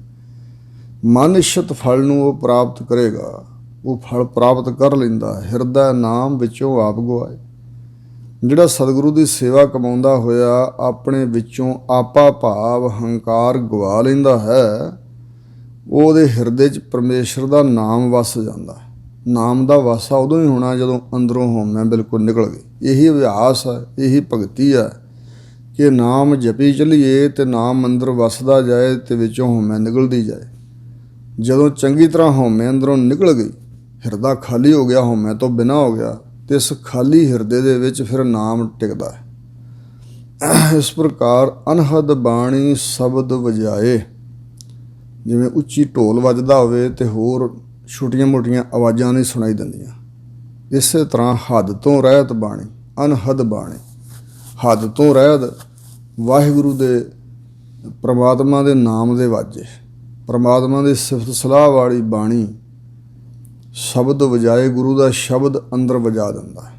ਗੁਰੂ ਦਾ ਸ਼ਬਦ ਦਾ ਅਭਿਆਸ, ਸ਼ਬਦ ਦਾ, ਉਹ ਫਿਰ ਅਨਹਦ ਬਾਣੀ ਅੰਦਰ ਵਜਾ ਦਿੰਦਾ। ਅਨਹਦ ਬਾਣੀ ਦੇ ਵਾਜੇ ਵੱਜ ਪੈਂਦੇ ਹਨ। ਜਾਂ ਗੁਰਮੁਖ ਪਿਆਰਾ ਗੁਰੂ ਦਾ ਸ਼ਬਦ ਹੱਦ ਤੋਂ ਰਹਿਤ ਬਾਣੀ ਦੇ ਵਾਜੇ ਆਪਣੇ ਅੰਦਰ ਵਜਾ ਲੈਂਦਾ ਹੈ। ਸਤਿਗੁਰ ਤੇ ਕਵਨ ਕਵਨ ਨਾ ਸਿੱਧੋ ਮੇਰੇ ਭਾਈ। ਹੇ ਮੇਰੇ ਭਾਈ ਭਰਾਤਾ ਜੀ, ਭਰਾ ਜੀ, ਦੱਸੋ ਵਿਚਾਰ ਕੇ ਕੌਣ ਕੌਣ ਹੈ ਜਿਹੜਾ ਸਤਿਗੁਰੂ ਦੀ ਸ਼ਰਨ ਆਇਆ ਹੋਵੇ ਅਤੇ ਕਾਮਯਾਬ ਨਾ ਹੋਇਆ ਹੋਵੇ। ਕਿਹੜੇ ਕਿਹੜੇ ਗਿਣ ਕੇ ਦੱਸੀਏ। ਜਿਵੇਂ ਕਿ ਵਿਦਵਾਨ ਦਾ ਬਚਨ ਹੈ ਵੀ ਤਾਰੇ ਗਿਣੇ ਜਾਤ, ਤੇਰੇ ਤਾਰੇ ਨਾ ਗਿਨਾਤ। ਹੇ ਸਤਿਗੁਰੂ ਨਾਨਕ ਦੇਵ ਜੀ, ਅਸਮਾਨ ਦੇ ਤਾਰੇ ਭਾਵੇਂ ਬੇਅੰਤ ਹਨ, ਗਿਣਨੇ ਔਖੇ ਨੇ, ਪਰ ਸ਼ਾਇਦ ਸਾਇੰਟਿਸਟ ਲੋਕ ਗਿਣ ਲੈਣ ਤਾਂ ਗਿਣ ਹੀ ਲੈਣ ਭਾਵੇਂ, ਪਰ ਜਿੰਨੇ ਤੁਸਾਂ 10 ਜਾਮਿਆਂ ਵਿੱਚ ਤਾਰੇ ਹਨ ਤੇ ਗੁਰੂ ਗ੍ਰੰਥ ਸਾਹਿਬ ਦੇ ਸਰੂਪ ਵਿੱਚ ਹੁਣ ਤੁਸੀਂ ਤਾਰ ਰਹੇ ਹੋ, ਤੁਹਾਡੇ ਤਾਰੇ ਹੋਇਆਂ ਭਗਤਾਂ ਨੂੰ ਕੋਈ ਨਹੀਂ ਗਿਣ ਸਕਦਾ, ਇੰਨੇ ਤੁਸੀਂ ਤਾਰ ਦਿੱਤੇ। ਸੋ ਇਸ ਪ੍ਰਕਾਰ ਸਤਿਗੁਰ ਤੇ ਕਵਨ ਕਵਨ ਨਾ ਸੀਧੋ ਮੇਰੇ ਭਾਈ। ਸ਼ਰਤ ਇਹ ਹੈ ਕਿ ਮਨੋਂ ਤੈਨੂੰ ਸਤਿਗੁਰੂ ਦੀ ਸ਼ਰਨ ਆਇਆ ਹੋਵੇ। ਇੱਕ ਹੈ ਵੀ ਅੰਦਰ ਸ਼ਰਧਾ ਪੂਰੀ ਹੋਵੇ ਤੇ ਸ਼ਰਨ ਵਿੱਚ ਵੀ ਆਵੇ ਸੇਵਕ, ਤੇ ਗੁਰੂ ਪੂਰਾ ਨਾ ਹੋਵੇ ਤਾਰ ਨਹੀਂ ਸਕੇਗਾ। ਪਰ ਜੇ ਸਤਿਗੁਰੂ ਪੂਰਾ ਹੈ ਤੇ ਸਿੱਖ ਦੇ ਅੰਦਰ ਘਾਟ ਹੈ ਭਾਵਨਾ ਦੀ, ਤੇ ਫਿਰ ਸਤਿਗੁਰੂ ਦਾ ਕਸੂਰ ਕੋਈ ਨਹੀਂ। ਕਬੀਰ ਸਾਚਾ ਸਤਿਗੁਰ ਕਿਆ ਕਰੇ, ਜੋ ਸਿੱਖਾਂ ਮਹਿ ਚੂਕ, ਅੰਧੇ ਇੱਕ ਨਾ ਲਾਗਈ ਜਿਉ ਬਾਂਸ ਵਜਾਈ ਹੈ ਫੂਕ। ਜੇ ਬਾਂਸ ਦੇ ਵਿੱਚ ਫੂਕ ਮਾਰੀ ਅਗਲੇ ਪਾਰ ਲੰਘ ਜਾਂਦੀ, ਵਿੱਚ ਨਹੀਂ ਟਿਕਦੀ, ਖਾਲੀ ਹੁੰਦਾ ਨਾ ਵਿੱਚੋਂ ਪੋਲਾ। ਤੇ ਜੇ ਸਿੱਖ ਇਸ ਤਰ੍ਹਾਂ ਦਾ ਬਾਂਸ ਵਰਗਾ, ਤੇ ਫਿਰ ਨਹੀਂ ਉਪਦੇਸ਼ ਅੰਦਰ ਠਹਿਰਦਾ ਤੇ ਕਲਿਆਣ ਨਹੀਂ ਹੁੰਦੀ। ਪਰ ਜੇ ਕੋਈ ਸਤਿਗੁਰੂ ਦੀ ਸ਼ਰਨ ਆਇਆ ਭਾਵਨਾ ਸਹਿਤ, ਤਾਂ ਫਿਰ ਤਾਂ ਉਤਰੇਗਾ ਹੀ। ਜਿਵੇਂ ਸ਼੍ਰੀ ਗੁਰੂ ਹਰਿਕ੍ਰਿਸ਼ਨ ਸਾਹਿਬ ਮਹਾਰਾਜ ਦੇ ਦਰਬਾਰ ਵਿੱਚ ਬਹੁਤ ਜ਼ਿਆਦੀਆਂ ਸੰਗਤਾਂ ਆਈਆਂ ਹੋਈਆਂ, ਤੇ ਇੱਕ ਜਸਵੰਤ ਰਾਏ ਨਾਂ ਦਾ ਚੋਰ ਵੀ ਆ ਗਿਆ। ਹੁਣ ਉਹਦੇ ਅੰਦਰ ਸਤਿਗੁਰੂ ਦੇ ਪ੍ਰਤੀ ਭਾਵਨਾ ਨਹੀਂ ਸੀ, ਸਤਿਗੁਰੂ ਦੀ ਮਹਿਮਾ ਨੂੰ ਨਹੀਂ ਸੀ ਜਾਣਦਾ। ਆਇਆ ਇਸ ਖਿਆਲ ਨਾਲ ਸੀ ਕਿ ਇੱਥੇ ਲੋਕ ਬੜੇ ਇਕੱਠੇ ਹੋਏ ਨੇ, ਤੇ ਜਦੋਂ ਇਹ ਸੌਣਗੇ ਸੁੱਤਿਆਂ ਪਿਆਂ ਦੀਆਂ ਗਠੜੀਆਂ ਚੋਰੀ ਕਰ ਲਵਾਂਗੇ, ਵਿੱਚ ਮਾਇਆ ਹੋਵੇਗੀ। ਕਿਉਂਕਿ ਦੂਰੋਂ ਦੁਰਾਡਿਓਂ ਲੋਕ ਆਉਂਦੇ, ਅੱਜ ਕੱਲ੍ਹ ਵਾਂਗ ATM ਕਾਰਡ ਤਾਂ ਹੈ ਨਹੀਂ ਸਨ, ਉਹਦਾ ਮਾਇਆ ਹੀ ਨਾਲ ਲੈ ਕੇ ਆਉਂਦੇ ਸੀ ਖਰਚੇ ਵਾਸਤੇ। ਤੇ ਇਸ ਖਿਆਲ ਨਾਲ ਆਇਆ, ਤੇ ਸਤਿਗੁਰੂ ਹਰਿਕ੍ਰਿਸ਼ਨ ਸਾਹਿਬ ਜੀ ਨੂੰ ਗੁਰਿਆਈ ਗੱਦੀ ਤੇ ਬੈਠਿਆਂ ਵੇਖ ਕੇ ਮਨ ਹੀ ਮਨ ਹੱਸਿਆ। ਤੇ ਉਹਦੇ ਮਨ 'ਚ ਖਿਆਲ ਆਇਆ ਵੀ ਇਹ ਜਿਹੜੇ ਲੋਕ ਸਾਰੇ ਮੱਥੇ ਟੇਕ ਰਹੇ ਨੇ ਬੜੇ ਬੇਵਕੂਫ ਨੇ। ਇਹ ਜਿਹੜਾ ਗੱਦੀ ਲਾ ਕੇ ਬੈਠਾ ਹੋਇਆ, ਇਹ ਛੋਟੀ ਜਿਹੀ ਉਮਰ ਦਾ ਬੱਚਾ, ਤੇ ਇੱਕ ਬੱਚੇ ਨੂੰ ਲੋਕ ਮੱਥੇ ਟੇਕੀ ਜਾ ਰਹੇ ਨੇ, ਇਹ ਭਲਾ ਕੀ ਦੇ ਦੇਵੇਗਾ ਇਹਨੂੰ? ਇਹ ਬੁੱਧੂ ਲੋਕ ਨੇ। ਕਿਉਂਕਿ ਸਤਿਗੁਰੂ ਮਹਾਰਾਜ ਦਾ ਦਰ ਐਸਾ ਹੈ ਕਿ ਮੌਕਾ ਦਿੰਦਾ ਸਭ ਨੂੰ ਕਲਿਆਣ ਵਾਸਤੇ, ਤੇ ਭਲਾ ਹੋ ਜਾਏ ਹਰ ਇੱਕ ਦਾ। ਜਦੋਂ ਉਸਨੇ ਨਮਸਕਾਰ ਕੀਤੀ ਤੇ ਸਿਰ ਉਤਾਂਹ ਚੱਕਿਆ, ਮੱਥਾ ਉਹਨੇ ਟੇਕਿਆ ਜ਼ਰੂਰ, ਪਰ ਉਹਦੇ ਵਿੱਚ ਭਾਵਨਾ ਕੋਈ ਨਹੀਂ ਸੀ, ਉਹ ਸਿਰਫ ਵਿਖਾਵਾ ਸੀ। ਕਿਉਂਕਿ ਦਰਬਾਰ 'ਚ ਆਇਆ ਸੀ, ਮੱਥਾ ਨਾ ਟੇਕਦਾ ਸ਼ੱਕ ਪੈ ਜਾਣਾ ਸੀ ਸਾਰਿਆਂ ਨੂੰ, ਇਹ ਕੌਣ ਬੰਦਾ। ਹੋਰਨਾਂ ਵਾਂਗ ਉਹਨੇ ਵੀ ਲੰਮੇ ਪੈ ਕੇ ਮੱਥਾ ਟੇਕਿਆ, ਪਰ ਜਦੋਂ ਉਹਨੇ ਮੱਥਾ ਟੇਕ ਕੇ ਸਿਰ ਉਤਾਂਹ ਚੱਕਿਆ ਤਾਂ 8ਵੇਂ ਪਾਤਸ਼ਾਹ ਬਾਲਾ ਪ੍ਰੀਤਮ ਸ਼੍ਰੀ ਗੁਰੂ ਹਰਿਕ੍ਰਿਸ਼ਨ ਮਹਾਰਾਜ ਜੀ ਨੇ ਇੱਕ ਬਚਨ ਬੋਲਿਆ, ਚੋਰ ਕੀ ਹਾਮਾ ਭਰੇ ਨਾ ਕੋਏ, ਚੋਰ ਕੀਆ ਚੰਗਾ ਕਿਉਂ ਹੋਏ। ਇਹ ਸ਼੍ਰੀ ਗੁਰੂ ਗ੍ਰੰਥ ਸਾਹਿਬ ਵਿੱਚ ਧਨਾਸਰੀ ਰਾਗ ਵਿੱਚ ਇਹ ਬਚਨ ਹਨ। ਫਿਰ ਕੋਈ ਪੂਰਬਲਾ ਕਰਮ ਉਸ ਚੋਰ ਦਾ ਜਾਗਿਆ, ਮਨ ਨੇ ਮਨ ਨੂੰ ਤਰਕਾਰ ਪਾਈ। ਮਨ ਹੀ ਮਨ ਆਪਣੇ ਆਪ ਨੂੰ ਤਰਕਾਰ ਪਾਉਣ ਲੱਗ ਪਿਆ ਵੀ ਉਹ ਮਨਾ ਜਿਸ ਨੂੰ ਤੂੰ ਛੋਟੀ ਜਿਹੀ ਉਮਰ ਦਾ ਬੱਚਾ ਸਮਝਦਾ। ਕਿਉਂਕਿ ਸ਼੍ਰੀ ਗੁਰੂ ਹਰਿਕ੍ਰਿਸ਼ਨ ਸਾਹਿਬ ਨੂੰ 5 ਸਾਲ ਤੇ 3 ਮਹੀਨੇ ਦੀ ਉਮਰ ਵਿੱਚ ਸ਼੍ਰੀ ਗੁਰੂ ਨਾਨਕ ਦੇਵ ਮਹਾਰਾਜ ਦੀ ਗੁਰਿਆਈ ਗੱਦੀ ਪ੍ਰਾਪਤ ਹੋਈ ਹੈ, ਔਰ ਪੌਣੇ 8 ਸਾਲ ਦੀ ਉਮਰ ਵਿੱਚ ਉਹ ਜੋਤੀ ਜੋਤ ਵੀ ਸਮਾ ਗਏ ਸੀ। ਤੇ ਗੌਰ ਫਰਮਾਓ, ਏਡੀ ਛੋਟੀ ਉਮਰ ਦਾ ਕੋਈ ਵੀ ਬੱਚਾ ਹੋਵੇ ਤੇ ਉਹਨੂੰ ਤੇ ਆਪਣੀ ਕਿਰਿਆ ਵੀ ਨਹੀਂ ਸੰਭਾਲਣੀ ਆਉਂਦੀ, ਪਰ ਉਹ ਗੁਰਿਆਈ ਗੱਦੀ ਦੇ ਵਾਰਸ ਸਨ ਸ਼੍ਰੀ ਗੁਰੂ ਹਰਿਕ੍ਰਿਸ਼ਨ ਸਾਹਿਬ। ਔਰ ਜਦੋਂ ਇਹ ਬਚਨ ਬੋਲੇ, ਨੇਤਰਾਂ 'ਚ ਨੇਤਰ ਪਾ ਕੇ ਬੋਲੇ, ਐਸਾ ਅਸਰ ਕੀਤਾ ਉਹਨਾਂ ਬਚਨਾਂ ਨੇ, ਦੁਬਾਰਾ ਸਤਿਗੁਰਾਂ ਦੇ ਚਰਨਾਂ 'ਤੇ ਢਹਿ ਪਿਆ। ਸਤਿਗੁਰੂ ਕਹਿ ਗਿਆ ਢਹਿ ਪਾਓ, ਸਭ ਕੁਝ ਜਾਣਿਆ ਜਾਣ। ਸੋ ਇਸ ਤਰ੍ਹਾਂ ਮਨੋਂ ਢੱਠਾ, ਪਹਿਲਾਂ ਵੀ ਮੱਥਾ ਟੇਕਿਆ ਸੀ ਪਰ ਉਹ ਵਿਖਾਵਾ ਸੀ। ਦੂਸਰਾ ਮੱਥਾ ਸਤਿਗੁਰੂ ਨੂੰ ਅੰਤਰਜਾਮੀ ਜਾਣ ਕੇ, ਪੂਰਨ ਪੁਰਖ ਜਾਣ ਕੇ ਭਾਵਨਾ ਸਹਿਤ ਮੱਥਾ ਟੇਕਿਆ, ਤੇ ਯਾਰੋ ਕਤਾਰ ਰੋ ਪਿਆ। ਜਸਵੰਤ ਰਾਏ ਕਹਿਣ ਲੱਗਾ, ਦਾਤਾ ਜੀ ਮੈਂ ਮਰ ਗਿਆ, ਚਾਹੇ ਹੁਣ ਮੇਰਾ ਤੁਸੀਂ ਸਿਰ ਵੱਢ ਦਿਓ, ਚਾਹੇ ਮੈਨੂੰ ਜਿਉਂਦਾ ਰੱਖੋ, ਮੈਂ ਜਿੱਥੇ ਆਉਣਾ ਸੀ ਆ ਗਿਆ। ਚੋਰੀਆਂ ਛੱਡੀਆਂ ਅੱਜ ਤੋਂ ਬਾਅਦ, ਜਿਹੜੇ ਕਰਮ ਲਈ ਮੈਂ ਆਇਆ ਤੁਸੀਂ ਜਾਣਦੇ ਹੋ। ਮਨ ਨੇ ਮਨ ਨੂੰ ਤਰਕਾਰ ਜੂ ਪਾਈ ਵੀ ਮਨਾ, ਜਿਹੜੇ ਸਤਿਗੁਰੂ ਜੀ ਪਹਿਲਾਂ ਹੀ ਜਾਣਦੇ ਹਨ ਕਿ ਤੂੰ ਚੋਰੀ ਕਰਨ ਆਇਆ, ਚੋਰ ਹੈ। ਜਦੋਂ ਚੋਰੀਆਂ ਕਰੇਗਾ, ਗਠੜੀਆਂ ਜਦੋਂ ਚੋਰੀ ਕਰੇਗਾ, ਉਦੋਂ ਇਹ ਗੁਰੂ ਵੇਖਦਾ ਨਹੀਂ ਹੋਵੇਗਾ। ਇਹ ਦਾਤਾ ਜੀ ਵੇਖਦੇ ਵੀ ਹੋਣਗੇ, ਜਿਹੜੇ ਅੰਦਰ ਦੀ ਗੱਲ ਜਾਣ ਗਏ, ਤੇਰੇ ਅੰਦਰ ਨੂੰ ਪੜ੍ਹ ਲਿਆ। ਤੇ ਇੱਕੋ ਹੀ ਵਚਨ ਦੇ ਨਾਲ ਚੋਰ ਤੋਂ ਸਾਧ ਬਣ ਗਿਆ, ਤੇ ਸਿੱਖੀ ਕਮਾਉਂਦਾ ਸਤਿਗੁਰੂ ਦੇ ਚਰਨਾਂ ਵਿੱਚ ਹੀ ਸਾਰਾ ਜੀਵਨ ਬਤੀਤ ਕਰ ਗਿਆ, ਕਲਿਆਣ ਕਰ ਗਿਆ, ਆਪਣੀ ਸਾਧ ਬਣ ਗਿਆ। ਇਸ ਪ੍ਰਕਾਰ ਸਤਿਗੁਰ ਤੇ ਕਵਨ ਕਵਨ ਨਾ ਸਿੱਧੋ ਮੇਰੇ ਭਾਈ, हे मेरे ਭਰਾਤਾ ਜੀ, ਸਤਿਗੁਰੂ ਦੇ ਚਰਨੀ ਆਉਣ ਵਾਲਾ ਕੌਣ ਕੌਣ ਹੈ ਜੋ ਨਹੀਂ ਸਿੱਧੇ ਰਾਹ ਪਿਆ। ਸਿੱਧੋ ਸਿੱਝਿਆ ਕਲਿਆਣ ਨੂੰ ਪ੍ਰਾਪਤ ਹੋਇਆ। ਕਾਮਯਾਬ ਕੌਣ ਨਹੀਂ ਹੋਇਆ? ਜਿਹੜਾ ਸਤਿਗੁਰੂ ਦੀ ਸ਼ਰਨ ਚ ਆਇਆ ਹੋਵੇ। ਭਗਤੀ ਦੇ ਮਾਰਗ ਤੇ ਚੱਲਣ ਵਾਲਾ ਜੋ ਸਤਿਗੁਰੂ ਦੀ ਸ਼ਰਨ ਆਇਆ, ਕੌਣ ਕੌਣ ਨਹੀਂ ਕਾਮਯਾਬ ਹੋਇਆ ਜੀਵਨ ਸਫਰ ਵਿੱਚ। ਭਗਤੀ ਸਿੱਧੇ ਦਰ ਸੋਭਾ ਪਾਈ। ਜਿਹੜੇ ਸਤਿਗੁਰੂ ਦੀ ਸ਼ਰਨ ਚ ਆ ਗਏ ਉਹ ਭਗਤੀ ਦੇ ਸਿੱਧੇ ਮਾਰਗ ਤੇ ਚੱਲੇ। ਭਗਤੀ ਕਰਦੇ ਹੋਏ ਭਗਤੀ ਵਿੱਚ ਕਾਮਯਾਬ ਹੋਏ ਤੇ ਵਾਹਿਗੁਰੂ ਦੇ ਦਰਬਾਰ ਵਿੱਚ ਉਹਨਾਂ ਨੇ ਸੋਭਾ ਪ੍ਰਾਪਤ ਕੀਤੀ। ਕਹੋ ਨਾਨਕ ਸੋਭਾ ਸੰਗ ਜਾਵੋ ਪਾਰ ਬ੍ਰਹਮ ਕੈ ਦੁਆਰੇ। ਰੇ ਰੇ ਦਰਗਹਿ ਕਹਿ ਨ ਕੋ ਆਓ ਬੈਠ ਆਦਰ ਸੁਭ ਦੇਵ। ਸੋ ਇਸ ਪ੍ਰਕਾਰ ਦੀ ਸੋਭਾ ਉਹਨਾਂ ਨੇ ਵਾਹਿਗੁਰੂ ਦੇ ਦਰਬਾਰ ਵਿੱਚ ਪਾਈ। ਨਾਨਕ ਰਾਮ ਨਾਮ ਵਡਿਆਈ। ਸਤਿਗੁਰੂ ਅਮਰਦਾਸ ਦਾਤਾ ਜੀ ਕਹਿ ਰਹੇ ਨੇ, ਭਾਈ ਇਹ ਸਾਰੀ ਵਡਿਆਈ ਰਵੇਂ ਹੋਏ ਰਾਮ ਪਰਮਾਤਮਾ ਦੇ ਨਾਮ ਦੁਆਰਾ ਮਿਲੀ। ਇਹ ਰੱਬ ਦੇ ਨਾਮ ਦੀ ਹੀ ਵਡਿਆਈ ਹੈ। ਸਤਿਗੁਰੂ ਦੇ ਕੋਲ ਵਾਹਿਗੁਰੂ ਦੇ ਨਾਮ ਦਾ ਹੀਰਾ ਹੈ। ਜੇ ਕੋਈ ਸਤਿਗੁਰੂ ਦੀ ਸ਼ਰਨ ਪੈਂਦਾ ਤੇ ਜਿਸ ਤੇ ਪ੍ਰਸੰਨ ਹੋਣ, ਸਤਿਗੁਰੂ ਉਹਨੂੰ ਨਾਮ ਦਾ ਹੀਰਾ ਬਖਸ਼ ਦੇਣ। ਤੇ ਇਸ ਰਾਮ ਦੇ ਨਾਮ ਨੇ ਉਹਨਾਂ ਨੂੰ ਵਡਿਆਈ ਬਖਸ਼ ਦਿੱਤੀ ਅਕਾਲ ਪੁਰਖ ਦੇ ਦਰਬਾਰ ਦੀ। ਗੌੜੀ ਮਹੱਲਾ ਤੀਜਾ। ਤੀਜੇ ਪਾਤਸ਼ਾਹ ਸਤਿਗੁਰੂ ਅਮਰਦਾਸ ਮਹਾਰਾਜ ਅਗਲਾ ਸ਼ਬਦ, ਅਗਲੀ ਅਸ਼ਟਪਦੀ ਉਚਾਰਨ ਕਰਦੇ ਨੇ। ਤ੍ਰੈ ਗੁਣ ਵਖਾਣੈ ਭਰਮ ਨਾ ਜਾਏ। ਜਿਹੜਾ ਮਨੁੱਖ ਮਾਇਆ ਦੇ ਤਿੰਨਾਂ ਗੁਣਾਂ ਦੀਆਂ ਹੀ ਗੱਲਾਂ ਕਰਦਾ, ਸੰਸਾਰੀ ਗੱਲਾਂ ਮਤਲਬ ਤਮੋ ਗੁਣ ਦੀ ਗੱਲ, ਰਜੋ ਗੁਣ ਦੀ ਗੱਲ, ਸਤੋ ਗੁਣ ਦੀ ਗੱਲ, ਜਾਂ ਧਾਰਮਿਕ ਗ੍ਰੰਥ ਆਦਿਕ ਵੀ ਪੜ੍ਹ ਕੇ ਕਰਮਾਂ ਦਾ ਹੀ ਕਥਨ ਕਰਦੇ ਨੇ। ਆਹ ਕਰਮ ਕਰੋਗੇ, ਇਹ ਤਮੋ ਗੁਣੀ ਕਰਮ, ਇਹਦਾ ਇਹ ਫਲ ਹੈ। ਆਹ ਫਲਾਨਾ ਕਰਮ ਕਰੋਗੇ, ਇਹਦੇ ਨਾਲ ਸੰਸਾਰਕ ਸੁੱਖ ਮਿਲਣਗੇ। ਆਹ ਦਾਨ ਕਰਕੇ ਇੱਛਾ ਰੱਖੋਗੇ, ਪ੍ਰਲੋਕ ਦਾ ਸੁੱਖ ਮਿਲ ਜਾਏਗਾ। ਇਹ ਰਜੋ ਤਮੋ ਸਤੋ ਗੁਣ ਨੂੰ ਜੋ ਵਿਖਾਣਾ ਕਥਨ ਕਰਦਾ ਹੈ, ਬੋਲਦਾ ਹੈ, ਇਹਨਾਂ ਤਿੰਨਾਂ ਗੁਣਾਂ ਦੀਆਂ ਗੱਲਾਂ ਵਿੱਚ ਰਹਿੰਦਾ। ਤੇ ਹਜ਼ੂਰ ਕਹਿੰਦੇ ਨੇ ਭਰਮ ਨਾ ਜਾਏ। ਇੰਜ ਅੰਦਰਲਾ ਭਰਮ ਨਹੀਂ ਦੂਰ ਹੋ ਸਕਦਾ। ਭਾਵੇਂ ਚੰਗੇ ਕਰਮਾਂ ਦੀ ਪ੍ਰੇਰਨਾ ਕੀਤੀ ਜਾਂਦੀ ਹੋਵੇ, ਮੰਦ ਕਰਮਾਂ ਨੂੰ ਤਿਆਗਣ ਦਾ ਉਪਦੇਸ਼ ਦਿੱਤਾ ਜੇ, ਗੱਲਾਂ ਇਹੀ ਕੀਤੀਆਂ ਜਾਣ, ਪਰ ਜੇ ਪਰਮਾਤਮਾ ਦਾ ਸਿਮਰਨ ਨਹੀਂ ਕੀਤਾ ਜਾਂਦਾ, ਵਾਹਿਗੁਰੂ ਦੀ ਗੱਲ ਨਹੀਂ ਕੀਤੀ ਜਾਂਦੀ, ਤਾਂ ਭਰਮ ਭਟਕਣਾ ਦੂਰ ਨਹੀਂ ਹੋ ਸਕਦੀ। ਬੰਧਨ ਨਾ ਟੁੱਟੈ ਮੁਕਤ ਨਾ ਪਾਏ। ਫਿਰ ਉਹਨਾਂ ਲੋਕਾਂ ਦੇ ਬੰਧਨ ਨਹੀਂ ਟੁੱਟਦੇ ਹਨ। ਬੰਧਨ ਮਾਤ ਪਿਤਾ ਸੰਸਾਰ, ਬੰਧਨ ਸੁਤ ਕੰਨਿਆ ਰਨਾਰ, ਬੰਧਨ ਕਰਮ ਕਰੈ ਹਉ ਫਾਸਾ, ਬੰਧਨ ਗ੍ਰਸਤ ਬੰਧਨ ਉਦਾਸਾ।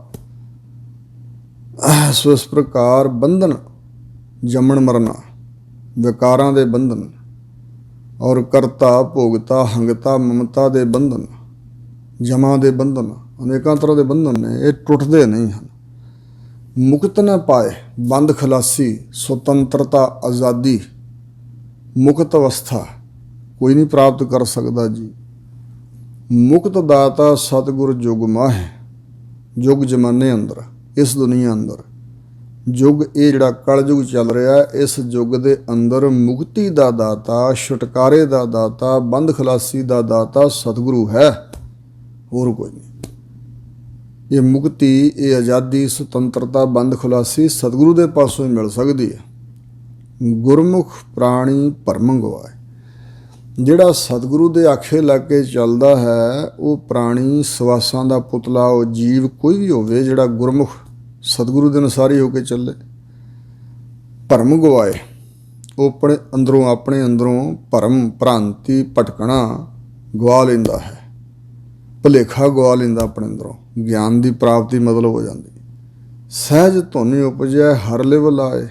ਸਹਿਜ ਮਾਨਸਿਕ ਅਡੋਲਤਾ ਵਾਲੀ ਅਵਸਥਾ, ਧੁਨੀ ਰੌ ਪਰਮਾਤਮਾ ਦੇ ਸਿਮਰਨ ਦੀ, ਉਹਦੇ ਅੰਦਰ ਗਿਆਨ ਦੀ ਰੌ ਚੱਲ ਪੈਂਦੀ, ਪ੍ਰਵਾਹ ਚੱਲ ਪੈਂਦਾ, ਇਹ ਉਹਦੇ ਅੰਦਰ ਪੈਦਾ ਹੋ ਜਾਂਦਾ। ਹਰ ਲਿਵ ਲਾਏ, ਹਰੀ ਪਰਮਾਤਮਾ 'ਚ ਲਿਵ ਲਾ ਰਹਿੰਦਾ।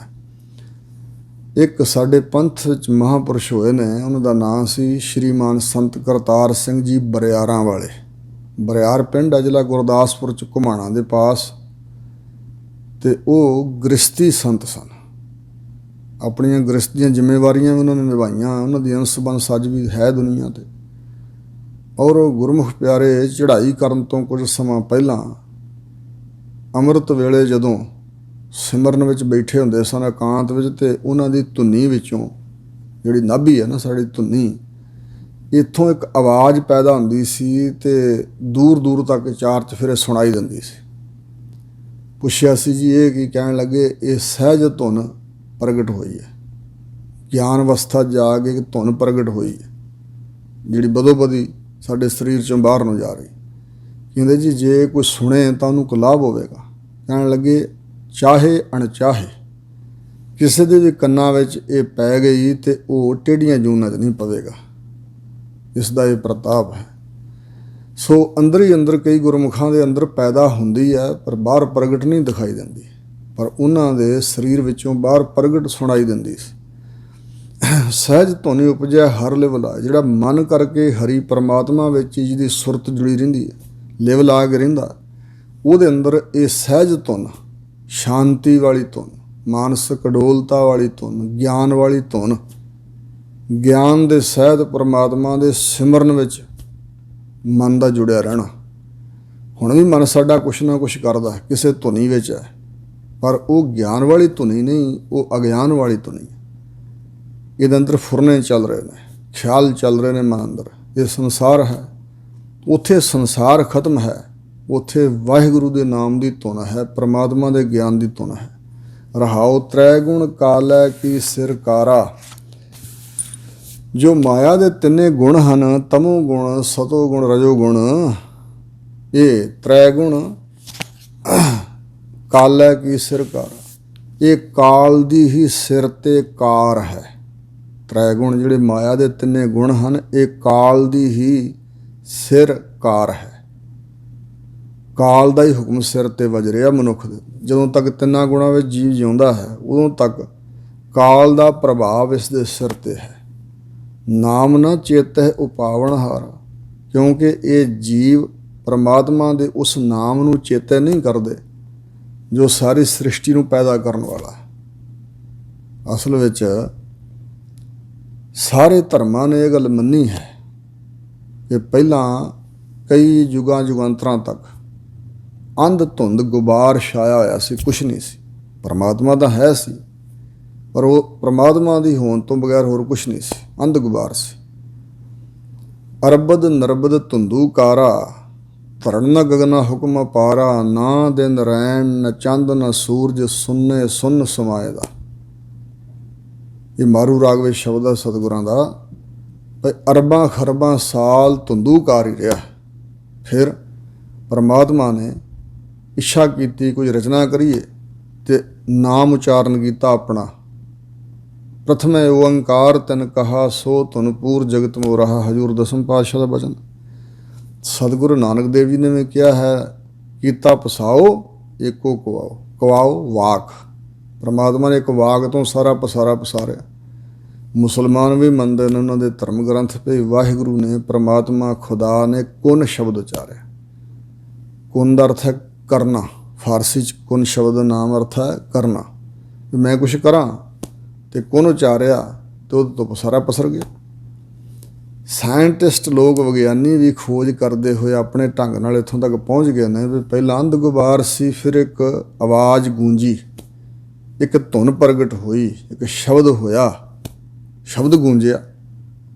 ਇਹ ਨਹੀਂ ਉਹਨਾਂ ਨੂੰ ਪਤਾ ਲੱਗ ਸਕਿਆ ਵੀ ਉਹ ਸ਼ਬਦ ਕਿਸ ਨੇ ਬੋਲਿਆ, ਕਿੱਥੋਂ ਬੋਲਿਆ ਗਿਆ, ਕਿੱਥੋਂ ਪ੍ਰਗਟ ਹੋਇਆ, ਕਿਉਂਕਿ ਪਰਮਾਤਮਾ ਨੂੰ ਨਹੀਂ ਜਾਣ ਸਕਦੇ। ਸਾਇੰਟਿਸਟ ਇਹ ਗੱਲ ਮੰਨ ਗਏ ਨੇ ਕਿ ਸ਼ਬਦ ਹੋਇਆ ਤੇ ਉੱਥੋਂ ਹੀ ਫਿਰ ਪਸਾਰਾ ਪਸਰਨਾ ਸ਼ੁਰੂ ਹੋਇਆ।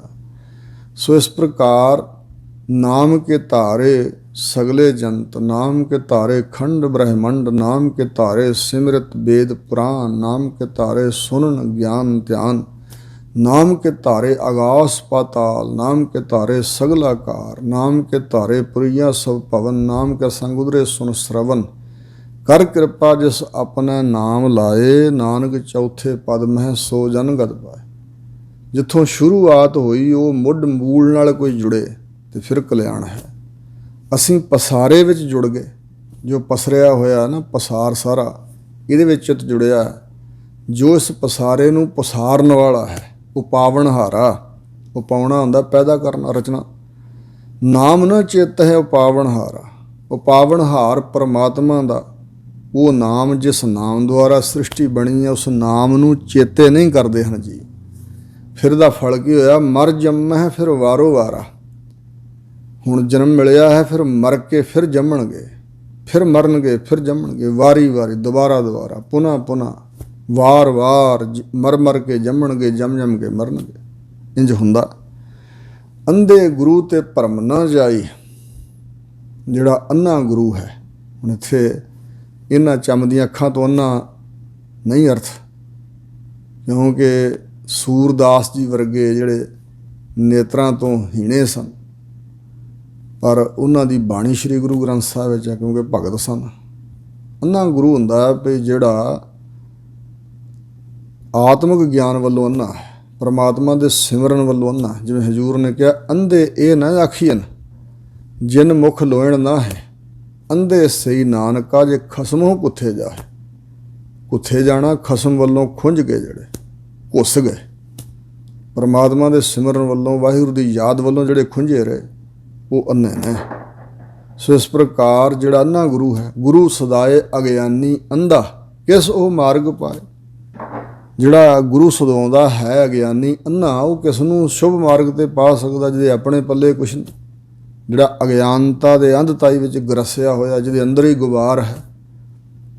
ਸੋ ਜਿਵੇਂ ਕਬੀਰ ਜੀ ਨੇ ਕਿਹਾ, ਕਬੀਰ ਜੀ ਕਹਿੰਦੇ ਨੇ ਭਈ ਕਬੀਰ ਮਾਏ ਮੁੰਡੋ ਤੇ ਗੁਰੂ ਕੀ, ਜਾਂ ਤੇ ਭਰਮ ਨਾ ਜਾਏ, ਆਪ ਡੁੱਬੇ ਚਹੁ ਬੇਦ ਮੈਂ ਚੇਲੇ ਦੀ ਇਹ ਬਹਾਏ। ਉਸ ਗੁਰੂ ਦੀ ਮਾਂ ਦਾ ਫੜ ਕੇ ਮੈਂ ਸਿਰ ਮੁੰਨ ਦਿਆਂ, ਜਿਸ ਗੁਰੂ ਦੇ ਕੋਲੋਂ ਭਰਮ ਦੀ ਨਿਵਰਤੀ ਨਾ ਹੋਏ, ਜਿਹਦੇ ਚਰਨੀ ਲੱਗੀਏ ਪਰ ਭਰਮ ਨਾ ਦੂਰ ਕਰ ਸਕੇ। ਉਸ ਗੁਰੂ ਦੀ ਮਾਂ ਦਾ ਸਿਰ ਮੁੰਨਦੀ, ਮਤਲਬ ਝਿੜਕ ਦਿੱਤੀ ਹੈ। ਤੇ ਗੁਰੂ ਕਿਉਂ ਕਹਾਉਂਦਾ ਫਿਰ? ਜੇ ਉਹਦੇ ਆਪਣੇ ਅੰਦਰੋਂ ਭਰਮ ਨਹੀਂ ਦੂਰ ਹੋਇਆ, ਗਿਆਨ ਦੂਰ ਨਹੀਂ ਹੋਇਆ, ਤੇ ਕਿਸੇ ਦਾ ਕਰ ਨਹੀਂ ਸਕਦਾ, ਫਿਰ ਪੂਜਾ ਕਿਉਂ ਕਰਾ ਰਿਹਾ? ਗੁਰੂ ਕਿਉਂ ਕਹਾਉਂਦਾ? ਅੰਧੇ ਗੁਰੂ ਤੇ ਭਰਮ ਨਾ ਜਾਏ। ਅੰਨੇ ਅਗਿਆਨੀ ਗੁਰੂ ਤੋਂ ਉਹਦੇ ਚਰਨੀ ਲੱਗਣ ਦੇ ਬਾਵਜੂਦ ਵੀ ਸੇਵਕ ਦਾ ਭਰਮ ਨਹੀਂ ਦੂਰ ਹੋਇਆ। ਮੂਲ ਛੋੜ ਲਾਗੇ ਦੂਜੇ ਭਾਈ, ਆਪਣੇ ਮੂਲ ਮੁੱਢ ਪਰਮਾਤਮਾ ਨੂੰ ਛੱਡ ਕੇ ਲੱਗੇ ਹੋਏ ਨੇ ਦਵੈਤ ਭਾਵਨਾ 'ਚ।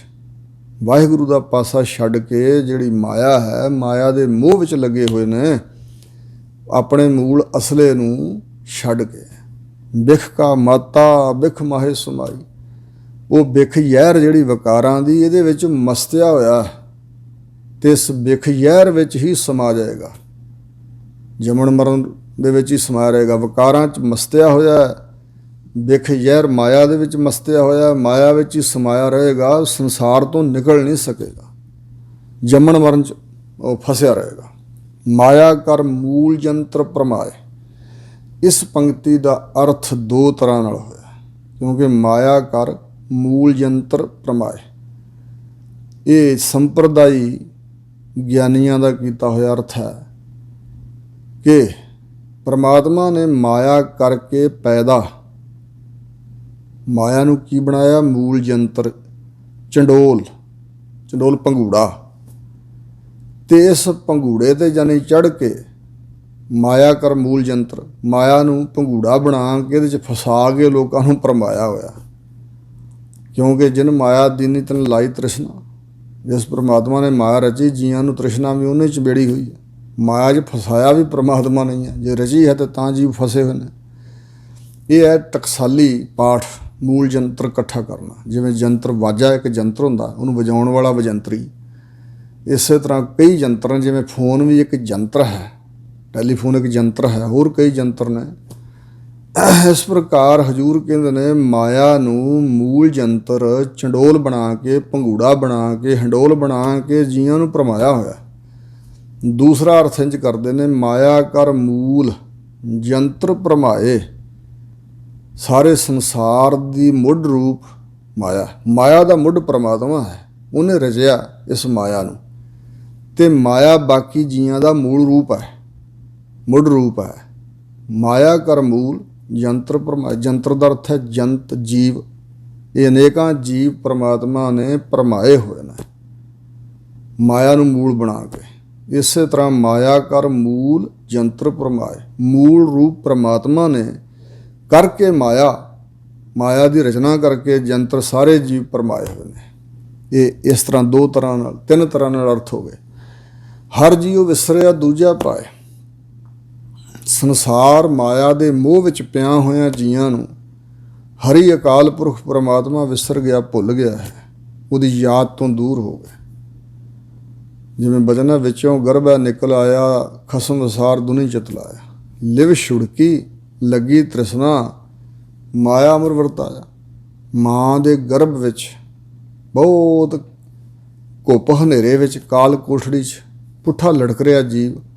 ਉਸ ਵੇਲੇ ਤਾਂ ਪਰਮਾਤਮਾ ਨੂੰ ਯਾਦ ਕਰਦਾ ਸੀ, ਪਰ ਜਦੋਂ ਬਾਹਰ ਆ ਗਿਆ, ਸੰਸਾਰ ਦਿਸ ਪਿਆ ਅਤੇ ਦ੍ਰਿਸ਼ਮਾਨ ਪ੍ਰਪੰਚ ਵਿੱਚ ਜੁੜ ਗਿਆ ਅਤੇ ਲਿਵ ਜਾਂਦੀ ਰਹੀ, ਲੱਗੀ ਤ੍ਰਿਸ਼ਨਾ। ਪਹਿਲਾਂ ਮਾਂ ਦੇ ਦੁੱਧ ਦੀ ਤ੍ਰਿਸ਼ਨਾ ਜਾਗੀ, ਇੰਨੀ ਕੀ ਭੁੱਖ ਸੀ। ਜਿਵੇਂ ਜਿਵੇਂ ਸੰਸਾਰ ਦਾ ਗਿਆਨ ਵੱਧਦਾ ਗਿਆ, ਤ੍ਰਿਸ਼ਨਾ ਨੇ ਵੱਡਾ ਰੂਪ ਧਾਰ ਲਿਆ।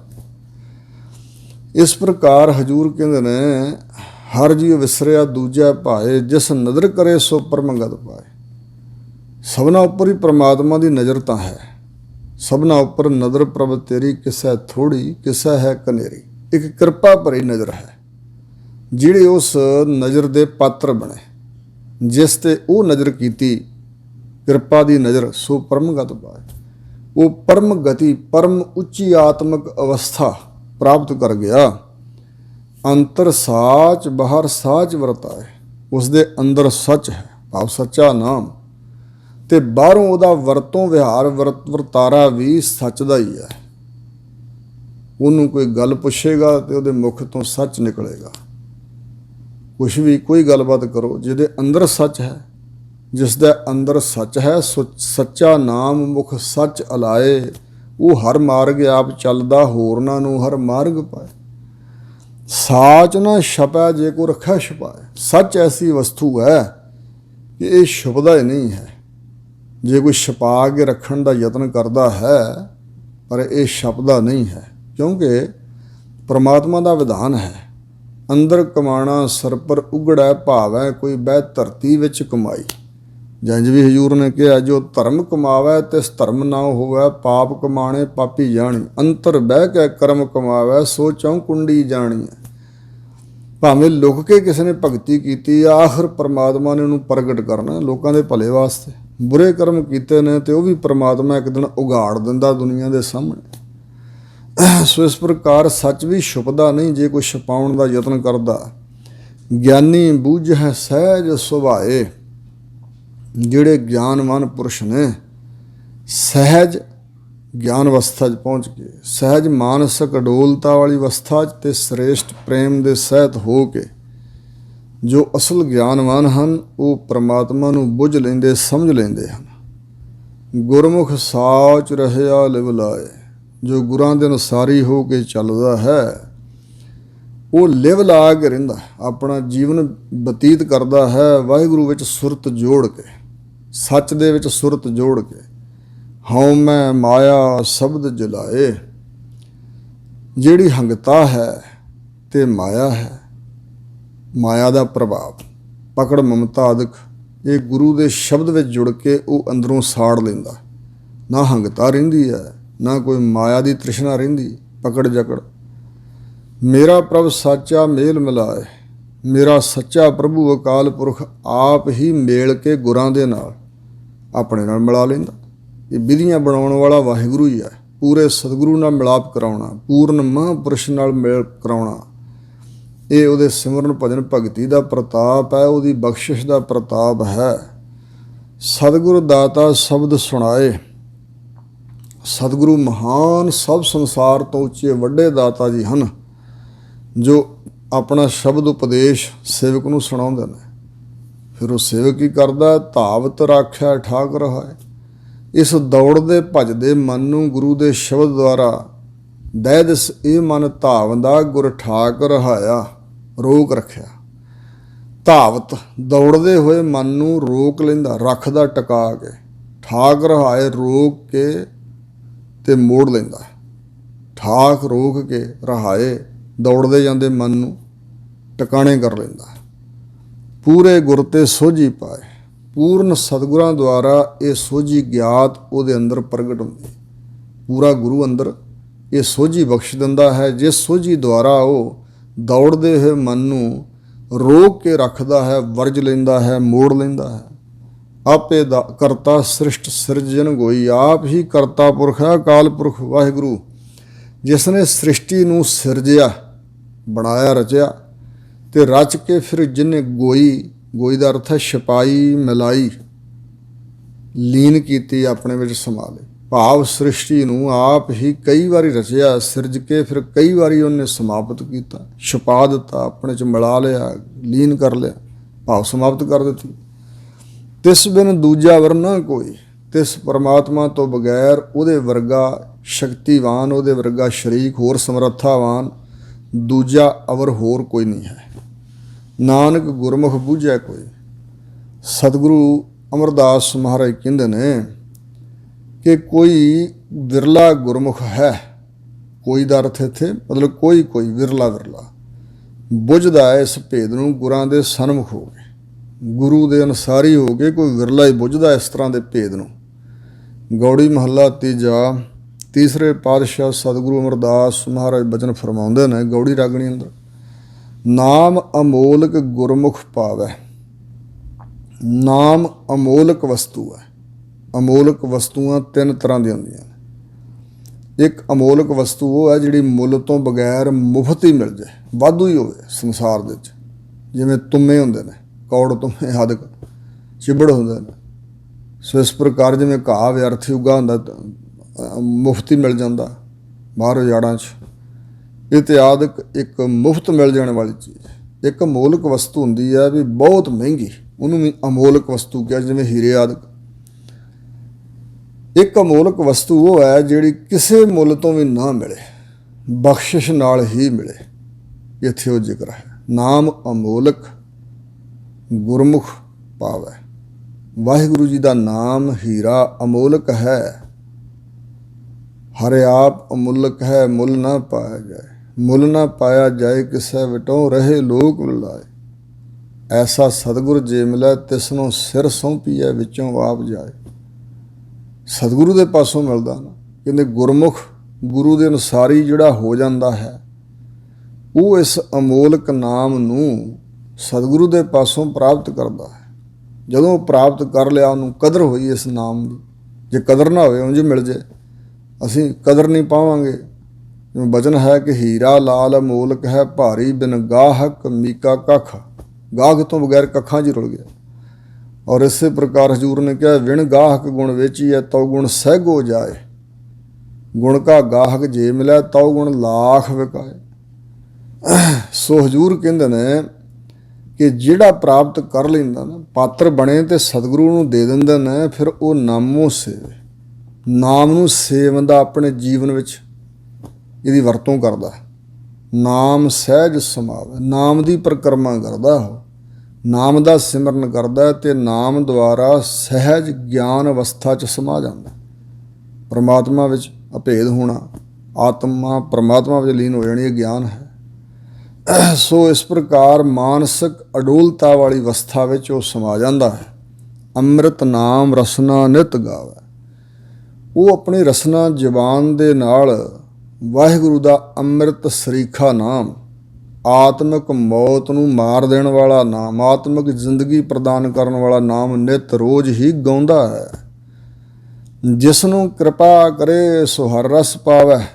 ਜਿਸ ਦੇ ਤਾਈਂ ਵਾਹਿਗੁਰੂ ਜੀ ਕਿਰਪਾ ਕਰਨ, ਉਹੀ ਹਰੀ ਪ੍ਰਮਾਤਮਾ ਦੇ ਨਾਮ ਰਸ ਨੂੰ ਪ੍ਰਾਪਤ ਕਰਦਾ। ਭਾਈ ਅਨ ਦਿਨ ਹਿਰਦਾ ਜਪਾਉ ਜਗਦੀਸ਼, ਇਹੋ ਹਰ ਰਸ ਪਾਵੈ ਜਨ ਕੋਏ, ਅੰਮ੍ਰਿਤ ਪੀਵੈ ਅੰਮ੍ਰਿਤ ਸੋ ਹੋਏ। ਇਹ ਨਾਮ ਦੀ ਮਹਾਨਤਾ। ਅਨ ਦਿਨ ਹਿਰਦਾ ਜਪੋ ਜਗਦੀਸ਼ਾ। ਸਤਿਗੁਰੂ ਮਹਾਰਾਜ ਕਹਿੰਦੇ ਨੇ, ਭਾਈ ਮੈਂ ਤਾਂ ਰਾਤ ਦਿਨ ਆਪਣੇ ਹਿਰਦੇ ਅੰਦਰ ਜਗਦੀਸ਼ ਪਰਮਾਤਮਾ, ਜੋ ਜਗਤ ਦਾ ਈਸ਼ਵਰ ਹੈ, ਵਾਹਿਗੁਰੂ ਅਕਾਲ ਪੁਰਖ, ਉਸ ਦਾ ਹੀ ਜਾਪ ਜਪਦਾ ਹਾਂ।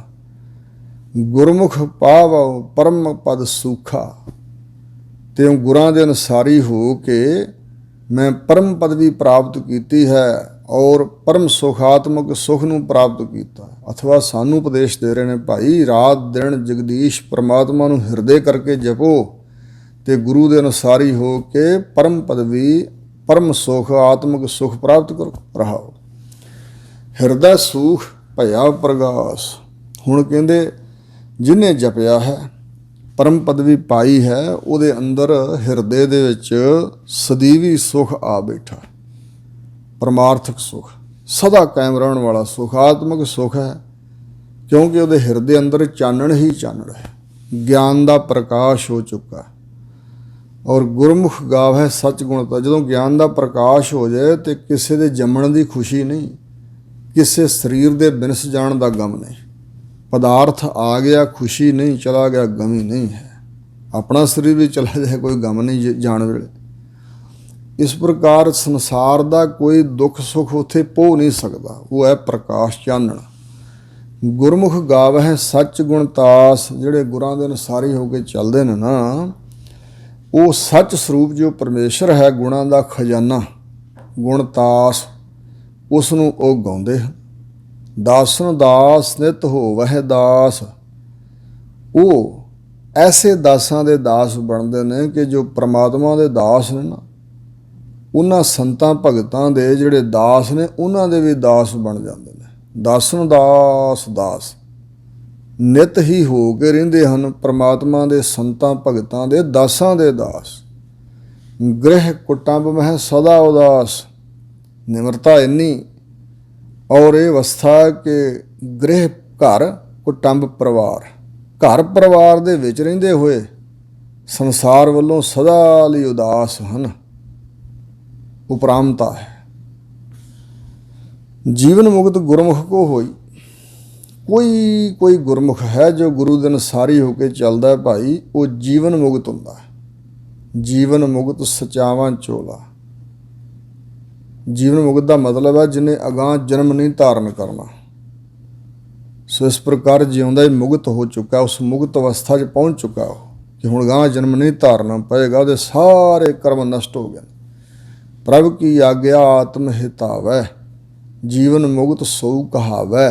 ਤੈਸਾ ਹਰਖ ਤੈਸਾ ਉਸ ਸੋਗ। ਸਦਾ ਆਨੰਦ ਤੈ ਨਹੀਂ ਵਿਯੋਗ। ਤੈਸਾ ਸਵਰਨ ਸੋਨਾ ਤੈਸੀ ਉਸ ਮਾਟੀ। ਤੈਸਾ ਅੰਮ੍ਰਿਤ ਤੈਸੀ ਬਿਖ ਖਾਟੀ। ਤੈਸਾ ਮਾਨ ਤੈਸਾ ਅਭਿਮਾਨ। ਤੈਸਾ ਰੰਕ ਤੈਸਾ ਰਾਜਾਨ। ਜੋ ਵਰਤਾਏ ਸਾਈ ਜੁਗਤ ਨਾਨਕ ਉਹ ਪੁਰਖ ਕਹੀਐ ਜੀਵਨ ਮੁਕਤ।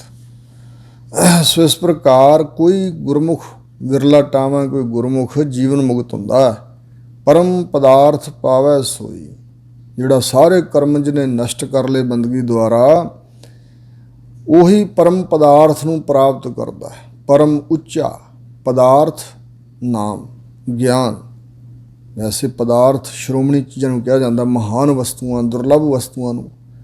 ਜਿਵੇਂ ਧਰਮ ਅਰਥ ਕਾਮ ਮੋਖ ਵੀ ਚਾਰ ਪਦਾਰਥ ਨੇ, ਪਰ ਸਤਿਗੁਰੂ ਜੀ ਨੇ ਸਰੀਰ ਨੂੰ ਵੀ, ਮਨੁੱਖਾ ਦੇਹ ਨੂੰ ਵੀ ਪਦਾਰਥ ਕਿਹਾ ਹੈ, ਗਿਆਨ ਨੂੰ ਪਦਾਰਥ ਕਿਹਾ ਹੈ, ਮੁਕਤ ਪਦਾਰਥ ਕਿਹਾ ਹੈ, ਨਾਮ ਪਦਾਰਥ ਕਿਹਾ।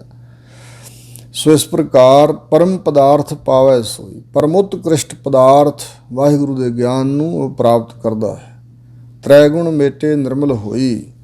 ਮਾਇਆ ਦੇ ਤਿੰਨਾਂ ਗੁਣਾਂ ਦਾ ਪ੍ਰਭਾਵ ਆਪਣੇ ਮਨ ਵਿੱਚੋਂ ਮੇਟ ਕੇ ਉਹ ਨਿਰਮਲ ਉਜਲ ਤੇ ਪਵਿੱਤਰ ਹੋ ਰਹਿੰਦਾ ਹੈ। ਮਨ ਕਰਕੇ ਜਾਂਦੀ। ਮਨ ਵੀ ਜੇ ਪਵਿੱਤਰ ਹੈ ਤੇ ਤਨ ਇੰਦਰੀ ਵੀ ਪਵਿੱਤਰ, ਵੇਖਣੀ ਚਾਖਣੀ ਸੁਣਨੀ ਬੋਲਣੀ ਸਭ ਪਵਿੱਤਰ, ਸਰੀਰ ਦੇ ਸਾਰੇ ਕਰਮ ਪਵਿੱਤਰ। ਸਹਿਜੇ ਸਾਚ ਮਿਲੈ ਪ੍ਰਭ ਸੋਈ। ਸਹਿਜੇ ਸੁਦੇ ਸਿੱਧ ਹੀ ਸੁਭਾਵਕ ਹੀ। ਸਹਿਜੇ ਗਿਆਨ ਅਵਸਥਾ ਜਾ ਕੇ ਸੱਚ ਸਰੂਪ ਜੋ ਪਰਮੇਸ਼ਰ ਹੈ, ਉਹੀ ਪ੍ਰਭੂ ਅਕਾਲ ਪੁਰਖ ਜਿਹਨੇ ਸ੍ਰਿਸ਼ਟੀ ਸਾਜੀ ਹੈ, ਉਹ ਉਸ ਨੂੰ ਮਿਲ ਪੈਂਦਾ ਹੈ। ਮੋਹ ਕੁਟੰਬ ਸਿਉ ਪ੍ਰੀਤ ਨਾ ਹੋਏ। ਪਰਿਵਾਰ ਦਾ ਜੋ ਮੋਹ ਹੈ, ਕੁਟੰਬ ਨਾਲ ਮੋਹ, ਇਸ ਮੋਹ ਵਿੱਚ ਉਹਨਾਂ ਦੀ ਪ੍ਰੀਤੀ ਨਾ ਮੋਹ ਕੁਟੰਬ ਦਾ ਹੈ, ਨਾ ਹੋਰ ਕਿਸੇ ਨਾਲ ਪ੍ਰੀਤ ਹੈ। ਸੰਸਾਰ ਨਾਲ, ਸਰੀਰ ਨਾਲ, ਪਰਿਵਾਰ ਨਾਲ ਕੋਈ ਮੋਹ ਨਹੀਂ, ਕੋਈ ਪ੍ਰੀਤ ਨਹੀਂ। ਜਾਂ ਹਿਰਦਾ ਵਸਿਆ ਸੱਚ ਸੋਏ। ਜਾਂ ਜਦੋਂ ਹਿਰਦੇ 'ਚ ਸੱਚ ਸਰੂਪ ਪਰਮਾਤਮਾ ਵਸਿਆ ਹੋਇਆ, ਉਦੋਂ ਇਹ ਅਵਸਥਾ ਹੈ। ਗੁਰਮੁਖ ਮਨ ਵਿਦਿਆ ਸਥਿਰ ਹੋਏ। ਜੋ ਗੁਰੂ ਦੇ ਅਨੁਸਾਰੀ ਹੋ ਕੇ ਚੱਲਣ ਵਾਲਾ ਹੈ, ਉਹਦਾ ਮਨ ਵਿਦਿਆ ਮਤਲਬ ਵਿੰਨਿਆ ਗਿਆ ਗੁਰੂ ਦੇ ਸ਼ਬਦ ਰਾਹੀਂ। ਜਦੋਂ ਮਨ ਵਿਦਿਆ ਗਿਆ, ਵਿੰਨਿਆ ਗਿਆ ਤੇ ਅਸਥਿਰ ਹੋਏ, ਉਹ ਸਥਿਰ ਹੋ ਜਾਂਦਾ ਹੈ। ਥਿਰ ਪਾਰ ਬ੍ਰਹਮ ਪਰਮੇਸ਼ਰੋ ਸੇਵਕ ਥਿਰ ਹੋਸੀ। ਹੁਕਮ ਪਛਾਣੈ ਬੂਝੈ ਸੱਚ ਸੋਏ। ਜੋ ਕੁਝ ਵਰਤ ਵਰਤਾਰਾ ਵਰਤ ਰਿਹਾ, ਇਹ ਪ੍ਰਮਾਤਮਾ ਦਾ ਹੁਕਮ ਉਹ ਪਛਾਣ ਲੈਂਦਾ ਤੇ ਬੁੱਝ ਲੈਂਦਾ ਸੱਚ ਸਰੂਪ ਪਰਮਾਤਮਾ ਨੂੰ ਕਿ ਵਾਹਿਗੁਰੂ ਦੀ ਕਲਾਈ ਸਾਰੇ ਵਰਤ ਰਹੀ ਹੈ। ਤੂੰ ਕਰਤਾ ਮੈਂ ਅਵਰ ਨਾ ਕੋਈ। ਉਹ ਕਹਿੰਦਾ ਹੈ ਵਾਹਿਗੁਰੂ ਤੁਸੀਂ ਸਾਰੇ ਕਰਤਾ ਰੂਪ ਉਸ ਸ੍ਰਿਸ਼ਟੀ ਨੂੰ ਰਚਣ ਵਾਲੇ, ਹੁਣ ਵੀ ਸਭ ਕੁਝ ਤੁਸੀਂ ਕਰਾ ਰਹੇ ਹੋ, ਇਸ ਕਰਕੇ ਮੇਰਾ ਅਵਰ ਨਾ ਕੋਈ, ਮੇਰਾ ਹੋਰ ਕੋਈ ਨਹੀਂ ਹੈ, ਮੇਰੇ ਤਾਂ ਤੁਸੀਂ ਹੋ।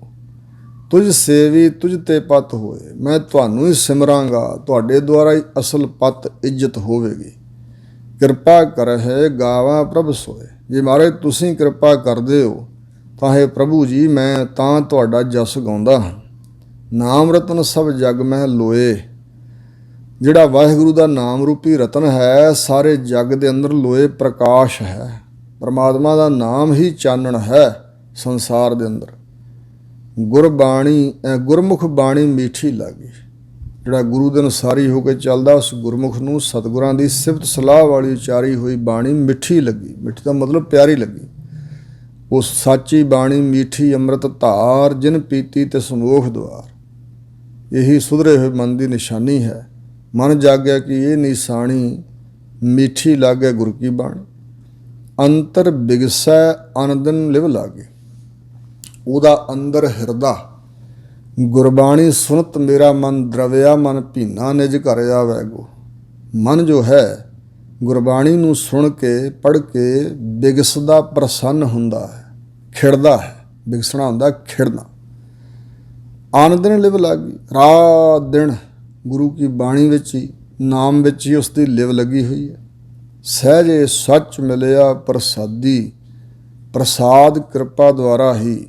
ਸਹਿਜੇ ਸੁਤੇ ਸਿੱਧ ਸੁਭਾਵਕ, ਸੱਚ ਸਰੂਪ ਪਰਮੇਸ਼ਰ ਮਿਲਿਆ ਹੈ। ਸਤਿਗੁਰ ਪਾਇਆ ਪੂਰੈ ਵਡਭਾਗੀ। ਔਰ ਕਹਿੰਦੇ ਕਿ ਉਹ ਜਿਹੜੇ ਪੂਰਨ ਪੁਰਖ ਨੇ ਨਾ, ਉਹਨਾਂ ਵਡਭਾਗੀਆਂ ਨੇ ਸਤਿਗੁਰੂ ਨੂੰ ਪਾਇਆ ਹੈ। ਸਤਿਗੁਰ ਪਾਇਆ ਪੂਰਾ ਹੈ ਵਡਭਾਗ, ਵੱਡਿਆਂ ਪੂਰਿਆਂ ਭਾਗਾਂ ਕਰਕੇ ਸਤਿਗੁਰੂ ਪ੍ਰਾਪਤ ਕੀਤਾ। ਹਉਮੈ ਮਮਤਾ ਦੁਰਮਤ ਦੁਖ ਨਾਸ, ਕਹਿੰਦੇ ਉਸ ਗੁਰਮੁਖ ਦੇ ਹਿਰਦੇ 'ਚੋਂ ਹੰਗਤਾ ਤੇ ਮਮਤਾ ਮੇਰ ਪਕੜ ਪਦਾਰਥਾਂ ਦੀ, ਦੁਰਮਤ ਖੋਟੀ ਮਤ, ਤੇ ਨਾਲ ਹੀ ਸਾਰੇ ਦੁੱਖਾਂ ਦਾ ਨਾਸ ਹੋ ਗਿਆ। ਜਬ ਹਿਰਦੈ ਰਾਹੁ ਨਾਮ ਗੁਣ ਤਾਸ, ਕਦੋਂ ਜੀ? ਜਦੋਂ ਹਿਰਦੇ ਦੇ ਅੰਦਰ ਜੋ ਗੁਣਾਂ ਦਾ ਖਜ਼ਾਨਾ ਪਰਮੇਸ਼ਰ, ਉਸ ਰਾਮ ਦਾ ਨਾਮ ਹਿਰਦੇ ਵਿੱਚ ਹੈ। ਜਿੱਥੇ ਨਾਮ ਹੈ ਉੱਥੇ ਚੀਜ਼ਾਂ ਨਹੀਂ ਰਹਿੰਦੀਆਂ, ਨਾ ਹੰਗਤਾ, ਨਾ ਮਮਤਾ, ਨਾ ਖੋਟੀ ਮਤ, ਨਾ ਕੋਈ ਦੁੱਖ, ਯਾਨੀ ਕੋਈ ਚੀਜ਼ ਪ੍ਰਭਾਵ ਨਹੀਂ ਪਾ ਸਕਦੀ। ਗੁਰਮੁਖ ਬੁੱਧ ਪ੍ਰਗਟੀ ਪ੍ਰਭ ਜਾਸ, ਜੋ ਗੁਰਾਂ ਦੇ ਅਨੁਸਾਰੀ ਹੋ ਕੇ ਚੱਲਦਾ ਹੈ, ਪ੍ਰਭੂ ਦਾ ਜਸ ਕਰਦਾ, ਇਸ ਕਰਕੇ ਉਹਦੇ ਅੰਦਰ ਐਸੀ ਬੁੱਧੀ ਪ੍ਰਗਟ ਹੋਈ ਹੈ। ਬੁੱਧੀ ਪ੍ਰਗਟ ਹੋਈ ਹੈ ਪ੍ਰਭੂ ਦਾ ਜਸ ਕਰਨ ਵਾਲੀ। ਜਬ ਹਿਰਦੈ ਰਵਿਆ ਚਰਨ ਨਿਵਾਸ, ਜਦੋਂ ਹਿਰਦੇ ਦੇ ਅੰਦਰ ਰਵਿਆ ਉਚਾਰਨ ਹੋਇਆ ਪਰਮੇਸ਼ਰ ਦਾ ਨਾਮ, ਤੇ ਵਾਹਿਗੁਰੂ ਦੇ ਚਰਨਾਂ ਦਾ ਹਿਰਦੇ 'ਚ ਨਿਵਾਸ ਵੀ ਹੋ ਗਿਆ। ਜਿਸ ਨਾਮ ਦੇ ਸੋਈ ਜਨ ਪਾਏ, ਜਿਸ ਨੂੰ ਵਾਹਿਗੁਰੂ ਜੀ ਬਖਸ਼ਿਸ਼ ਕਰਕੇ ਆਪਣਾ ਨਾਮ ਦਿੰਦੇ ਹਨ, ਉਹੀ ਜਨ ਸੇਵਕ ਇਸ ਨਾਮ ਦੀ ਦਾਤ ਪ੍ਰਾਪਤ ਕਰਦਾ ਹੈ। ਗੁਰਮੁਖ ਮੇਲੇ ਆਪ ਗਵਾਏ, ਜੋ ਗੁਰੂ ਦੇ ਸਨਮੁਖ ਹੋ ਕੇ ਚੱਲਦਾ ਹੈ, ਆਪਾ ਭਾਵ ਗਵਾ ਲੈਂਦਾ ਹੈ, ਉਸ ਨੂੰ ਵਾਹਿਗੁਰੂ ਜੀ ਨੇ ਆਪਣੇ ਨਾਲ ਮੇਲ ਲਿਆ ਹੈ। ਹਿਰਦੈ ਸਾਚਾ ਨਾਮ ਵਸਾਏ, ਉਹ ਹਮੇਸ਼ਾ ਹੀ ਆਪਣੇ ਹਿਰਦੇ 'ਚ ਵਾਹਿਗੁਰੂ ਦੇ ਸੱਚੇ ਨਾਮ ਨੂੰ ਵਸਾ ਕੇ ਰਹਿੰਦਾ। ਨਾਨਕ ਸਹਿਜੇ ਸਾਚ ਸਮਾਏ, ਸਹਿਜੇ ਗਿਆਨ ਅਵਸਥਾ ਵਿੱਚ ਜਾ ਕੇ ਸੱਚ ਸਰੂਪ ਪਰਮੇਸ਼ਰ ਵਿੱਚ ਹੀ ਲੀਨ ਹੁੰਦਾ ਹੈ। ਗੌੜੀ ਮਹੱਲਾ ਤੀਜਾ, ਤੀਜੇ ਪਾਤਸ਼ਾਹ ਸਤਿਗੁਰੂ ਅਮਰਦਾਸ ਮਹਾਰਾਜ ਬਚਨ ਫਰਮਾਉਂਦੇ ਨੇ, ਮਨ ਹੀ ਮਨ ਸਵਾਰਿਆ ਭੈ ਸਹਿਜ ਸੁਭਾਏ। ਕਹਿੰਦੇ ਬਈ ਸਹਿਜ ਗਿਆਨ ਅਵਸਥਾ 'ਚ, ਮਾਨਸਿਕ ਅਡੋਲਤਾ ਵਿੱਚ, ਤੇ ਵਾਹਿਗੁਰੂ ਦੇ ਸ੍ਰੇਸ਼ਟ ਭਾਏ ਪ੍ਰੇਮ ਕਰਕੇ ਜਿਸ ਨੇ ਮਨ ਹੀ ਮਨ ਸਵਾਰਿਆ, ਆਪਣੇ ਮਨ ਦੇ ਤਾਈਂ ਮਨ ਦੁਆਰਾ ਹੀ ਸਵਾਰਿਆ, ਯਾਨੀ ਸ਼ੁੱਧ ਮਨ ਜਾਗ ਪਿਆ। ਭੈ ਕਰਕੇ ਪਰਮਾਤਮਾ ਨੂੰ ਹਰ ਥਾਂ ਹਾਜ਼ਰ ਨਾਜ਼ਰ ਜਾਣਨਾ, ਪਰਮਾਤਮਾ ਦੇ ਅਦਬ ਭੈ ਵਿੱਚ ਰਹਿਣਾ, ਇਹੋ ਜਿਹਾ ਮਨ ਜਦੋਂ ਹੋਇਆ ਤੇ ਉਹ ਜਿਹੜੇ ਅਸ਼ੁੱਧ ਮਨ ਸੀ ਉਹਨੂੰ ਉਹਨੇ ਸਵਾਰ ਲਿਆ। ਜਿਹੜਾ ਸੰਸਾਰ ਵੱਲ ਦੌੜਦਾ ਸੀ ਮਨ, ਉਹ ਸਵਾਰਿਆ ਗਿਆ, ਸੁਧਰ ਗਿਆ। ਸ਼ਬਦ ਮਨ ਰੰਗਿਆ ਲਿਵ ਲਾਏ, ਜਿਹੜਾ ਮਨ ਸੀ ਗੁਰਮੁਖ ਦਾ, ਗੁਰੂ ਦੇ ਸ਼ਬਦ ਰਾਹੀਂ ਉਹਦੀ ਲਿਵ ਲੱਗ ਗਈ ਪਰਮਾਤਮਾ ਦੇ ਸਿਮਰਨ ਵਿੱਚ, ਉਹ ਮਨ ਰੰਗਿਆ ਗਿਆ। ਮਨ ਰੰਗੋ ਵਡਭਾਗੀਓ, ਗੁਰ ਤੁੱਠਾ ਕਰੇ ਪਸਾਓ।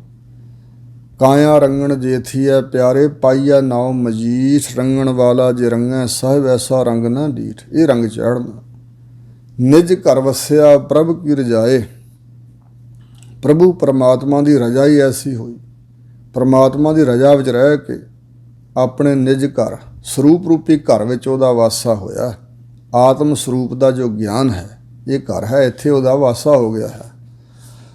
ਔਰ ਸਤਿਗੁਰ ਸੇਵਿਆ ਜਾਏ ਅਭਿਮਾਨ।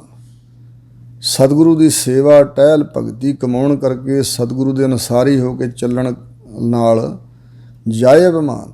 ਅਬ ਨਾਮ ਹਿਰਦੇ ਦਾ, ਜਿਹੜਾ ਹਿਰਦੇ 'ਚ ਮਾਣ ਬੈਠਾ ਹੋਇਆ ਉਹ ਚਲਿਆ ਜਾਂਦਾ ਹੈ, ਨਿਕਲ ਜਾਂਦਾ ਅੰਦਰੋਂ। ਗੋਬਿੰਦ ਪਾਈਐ ਗੁਣੀ ਨਿਦਾਨ। ਜੋ ਗੁਰਾਂ ਦੀ ਵਿੰਦ ਬਾਣੀ ਕਰਕੇ ਜਾਣਨੇ ਜੋ, ਗੋ ਬਾਣੀ ਕਰਕੇ ਵਿੰਦ ਜਾਣਨੇ ਜੋ। ਗੋ ਸ੍ਰਿਸ਼ਟੀ ਦਾ, ਧਰਤੀ ਦੇ ਜੀਆਂ ਦਾ, ਸੰਸਾਰ ਦਾ ਬਿੰਦ ਰੱਖਿਅਕ ਹੈ। ਗੋ ਇੰਦਰੀਆਂ ਦਾ ਬਿੰਦ ਪ੍ਰਕਾਸ਼ ਪਰਮਾਤਮਾ ਜੋ ਗੁਣਾਂ ਦਾ ਖਜ਼ਾਨਾ ਹੈ, ਉਸ ਦੀ ਪ੍ਰਾਪਤੀ ਕਰ ਲਈਦੀ ਹੈ ਜੇ ਇੰਜ ਕਰੀਏ ਤਾਂ। ਸਤਿਗੁਰੂ ਦੀ ਸੇਵਾ ਕਮਾਈਏ ਅਤੇ ਅੰਦਰੋਂ ਅਭਿਮਾਨ ਹੰਕਾਰ ਚਲਿਆ ਜਾਏ ਤਾਂ ਗੁਣਾਂ ਦਾ ਖਜ਼ਾਨਾ ਵਾਹਿਗੁਰੂ ਪਰਮਾਤਮਾ ਪਾ ਲਈਦਾ ਹੈ। ਰਹਾਓ ਮਨ ਬੈਰਾਗੀ ਜਾਂ ਸ਼ਬਦ ਭਉ ਖਾਏ। ਹਜ਼ੂਰ ਹੁਣ ਦੱਸ ਰਹੇ ਨੇ ਜੋ ਆਰੰਭ ਤੋਂ ਬਚਨ ਕੀਤਾ, ਮਨ ਹੀ ਮਨ ਸਵਾਰਿਆ ਭੈ ਸਹਿਜ ਸੁਭਾਏ। ਮਨ ਬੈਰਾਗੀ ਜਾਂ ਸ਼ਬਦ ਭਉ ਖਾਏ। ਗੁਰੂ ਦੇ ਉਪਦੇਸ਼ ਦੁਆਰਾ ਜਿਹੜਾ ਪਰਮਾਤਮਾ ਦਾ ਭਉ ਖਾਏ, ਭਉ ਨੂੰ ਅੰਦਰ ਵਸਾਏ। ਭੋਜਨ ਖਾ ਕੇ ਅੰਦਰ ਭੇਜੀਦਾ ਨਾ, ਫਿਰ ਇਹ ਪਚਦਾ ਅਤੇ ਖੂਨ ਬਣਦਾ। ਇਸ ਤਰ੍ਹਾਂ ਭਉ ਖਾਣਾ ਪੀਣਾ ਸੁਖ ਸਾਰ, ਵਾਹਿਗੁਰੂ ਦਾ ਭਉ ਧਾਰਨ ਕਰਨਾ, ਮਤਲਬ ਫਿਰ ਮਨ ਬੈਰਾਗੀ ਹੋ ਜਾਂਦਾ। ਸੰਸਾਰ ਵੱਲੋਂ ਬੈਰਾਗੀ, ਬੈ ਰਹਿਤ ਰਾਗ ਮੋਹ ਤੋਂ, ਇਹ ਅਵਸਥਾ ਹੈ ਬੈਰਾਗ ਦੀ। ਸੰਸਾਰ ਨਾਲ ਅੰਦਰੋਂ ਲਗਾ ਨਾ ਰਹਿਣਾ, ਇਹ ਹੈ ਸੰਸਾਰ ਵੱਲੋਂ ਉਪਰਾਮਤਾ ਬੈਰਾਗ। ਮੇਰਾ ਪ੍ਰਭ ਨਿਰਮਲਾ ਸਭ ਤੈ ਰਹਿਆ ਸਮਾਏ। ਮੇਰਾ ਪ੍ਰਭੂ ਅਕਾਲ ਪੁਰਖ ਨਿਰਮਲ ਸ਼ੁੱਧ ਸਰੂਪ ਹੈ ਅਤੇ ਸੰਸਾਰ ਵਿੱਚ ਮੈਲ ਹੈ। ਉਹ ਨਿਰਮਲ ਹੋ ਕੇ, ਨਿਰਲੇਪ ਹੋ ਕੇ ਸਾਰਿਆਂ 'ਚ, ਸਭ ਥਾਵਾਂ 'ਚ ਸਮਾ ਰਿਹਾ ਹੈ। ਜਿਵੇਂ ਸੂਰਜ ਅਸਮਾਨ 'ਤੇ ਹੈ ਅਤੇ ਉਹਦੀਆਂ ਕਿਰਨਾਂ ਧਰਤੀ 'ਤੇ ਪਸਰ ਰਹੀਆਂ ਹਨ। ਸਾਫ ਸੁਥਰੇ ਥਾਂ 'ਤੇ ਵੀ ਹਨ ਅਤੇ ਚਿੱਕੜ ਉੱਤੇ ਵੀ, ਰੂੜੀਆਂ ਉੱਤੇ ਵੀ ਪ੍ਰਕਾਸ਼ ਤਾਂ ਪੈ ਰਿਹਾ, ਪਰ ਪ੍ਰਕਾਸ਼ ਲਿਬੜਦਾ ਨਹੀਂ, ਲਪਾਏਮਾਨ ਨਹੀਂ ਹੁੰਦਾ। ਜਦੋਂ ਸੂਰਜ ਅਸਤ ਹੁੰਦਾ, ਗੁਪਤ ਹੁੰਦਾ, ਉਦੋਂ ਪ੍ਰਕਾਸ਼ ਵਿੱਚ ਮਿਲ ਜਾਂਦਾ, ਉਹ ਤਾਂ ਸ਼ੁੱਧ ਹੀ ਰਹਿੰਦਾ ਨਾ। ਇਸ ਤਰ੍ਹਾਂ ਪ੍ਰਮਾਤਮਾ ਨਿਰਮਲ ਹੈ ਪਰ ਸਭ ਤੈ ਸਾਰਿਆਂ ਥਾਵਾਂ 'ਤੇ ਸਮਾ ਰਿਹਾ। ਗੁਰ ਕਿਰਪਾ ਤੇ ਮਿਲੈ ਮਿਲਾਏ। ਗੁਰਾਂ ਦੀ ਕਿਰਪਾ ਦੁਆਰਾ ਮਿਲਦਾ ਹੈ ਮਿਲਾਏ, ਸੋ ਮਿਲ ਕੇ ਮਿਲਿਆ ਰਹਿੰਦਾ। ਇਸੇ ਤਰ੍ਹਾਂ ਗੁਰ ਕਿਰਪਾ ਤੇ ਮਿਲੈ ਮਿਲਾਏ। ਗੁਰੂ ਦੀ ਕਿਰਪਾ ਜਿਸ 'ਤੇ ਹੁੰਦੀ ਉਹ ਮਿਲਦਾ ਅਤੇ ਹੋਰਨਾਂ ਨੂੰ ਵੀ ਮਿਲਾ ਦਿੰਦਾ। ਜਾਂ ਗੁਰੂ ਦਾ ਮਿਲਾਇਆ ਪਰਮਾਤਮਾ ਨਾਲ ਜੀਵ ਮਿਲਦਾ। ਹਰ ਦਾਸਨ ਕੋ ਦਾਸ ਸੁਖ ਹੋਏ।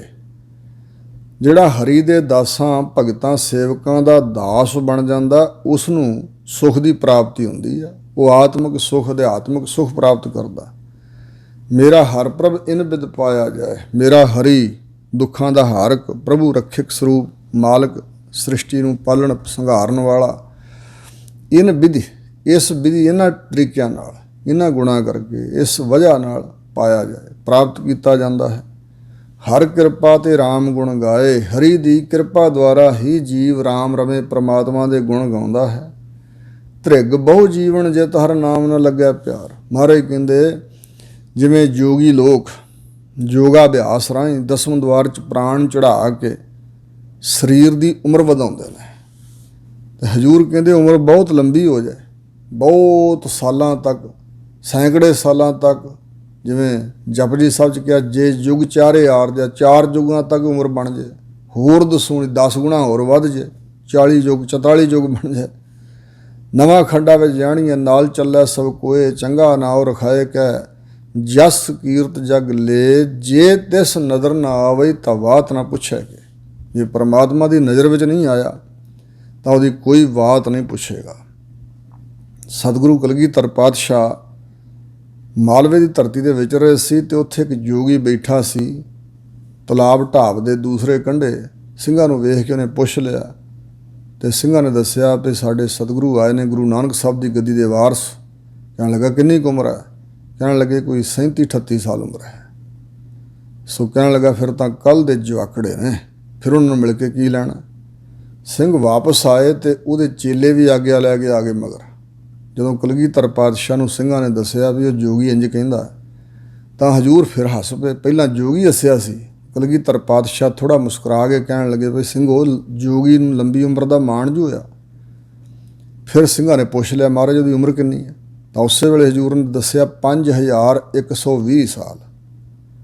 ਉਹਦੇ ਚੇਲੇ ਬੜੇ ਹੈਰਾਨ ਹੋਏ, ਉੱਥੋਂ ਹੀ ਮੁੜ ਗਏ ਇਹ ਸੁਣ ਕੇ।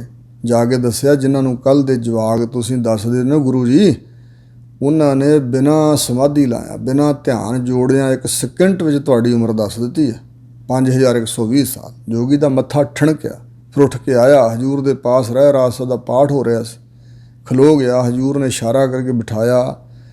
ਰਹਿ ਰਾਸ ਦੇ ਅਰਦਾਸੇ ਤੋਂ ਬਾਅਦ ਹਜੂਰ ਨੇ ਕਿਹਾ, ਦੱਸੋ ਜੋਗੀ ਜੀ ਕਿਵੇਂ ਹੋਣੇ ਹੋਏ? ਫਿਰ ਉਹਨੇ ਪ੍ਰਸ਼ਨ ਕੀਤਾ, ਜੀ ਮੈਂ ਕੇਵਲ ਮੁਕਤ ਹੋਣਾ ਚਾਹੁੰਦਾ। ਪਹਿਲਾਂ ਮੈਨੂੰ ਆਪ ਜੀ ਬਾਰੇ ਨਹੀਂ ਸੀ ਪਤਾ, ਪਰ ਦਰਸ਼ਨ ਕਰਕੇ ਪਤਾ ਲੱਗਾ ਬਹੁਤ ਉੱਚੇ ਅਸਲੇ ਦੇ ਹੋ।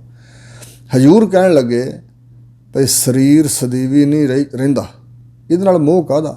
ਤੂੰ ਪੁਰਾਣਾ ਗੋਦੜਾ ਧਾਰਨ ਕਰਕੇ ਰੱਖਿਆ, ਅਸੀਂ ਨਵਾਂ ਜਾਮਾ ਧਾਰਨ ਕੀਤਾ। ਫਰਕ ਇਹੀ ਹੈ, ਤੂੰ ਇਸ ਸਰੀਰ ਦੇ ਵਿੱਚ ਹੀ ਆਪਣੀ ਬਿਰਤੀ ਜੋੜੀ ਹੋਈ, ਇਹਨੂੰ ਹੀ ਆਪਣਾ ਰੂਪ ਮੰਨ ਕੇ ਦੀ ਉਮਰ ਵਧਾਈ ਜਾਂਦਾ। ਕਹਿਣ ਲੱਗਾ, ਜੀ ਫਿਰ ਕੀ ਕਰਾਂ? ਹਜੂਰ ਕਹਿਣ ਲੱਗੇ, ਸ਼ਾਬਾਸ਼ ਤੈਨੂੰ, ਤੂੰ ਮੁਕਤ ਹੋਣ ਦੀ ਇੱਛਾ ਪ੍ਰਬਲ ਬਣਾਈ ਆਪਣੇ ਮਨ 'ਚ, ਹੋਰ ਪਾਸੇ ਤਾਂ ਨਹੀਂ ਉਲਝਿਆ, ਪਰ ਸਰੀਰ ਦੀ ਉਮਰ ਵਧਾਈ ਜਾਂਦਾ। ਕਈ ਦਿਨ ਸਮਾਧੀ ਲਾਈ ਰੱਖਦਾ ਸੀ, ਜਿੰਨਾ ਚਿਰ 10ਵੇਂ ਦੁਆਰ 'ਚ ਪ੍ਰਾਣ ਚੜ੍ਹੇ ਰਹਿਣ ਉਮਰ ਲੰਮੀ ਹੋਏ। ਉਹ ਉਮਰ ਲੇਖੇ 'ਚ ਨਹੀਂ ਆਉਂਦੀ, ਉਹ ਸਵਾਸ ਗਿਣਤੀ 'ਚ ਨਹੀਂ ਆਉਂਦੇ, ਤਾਂ ਉਮਰਾਂ ਵੱਧ ਜਾਂਦੀਆਂ।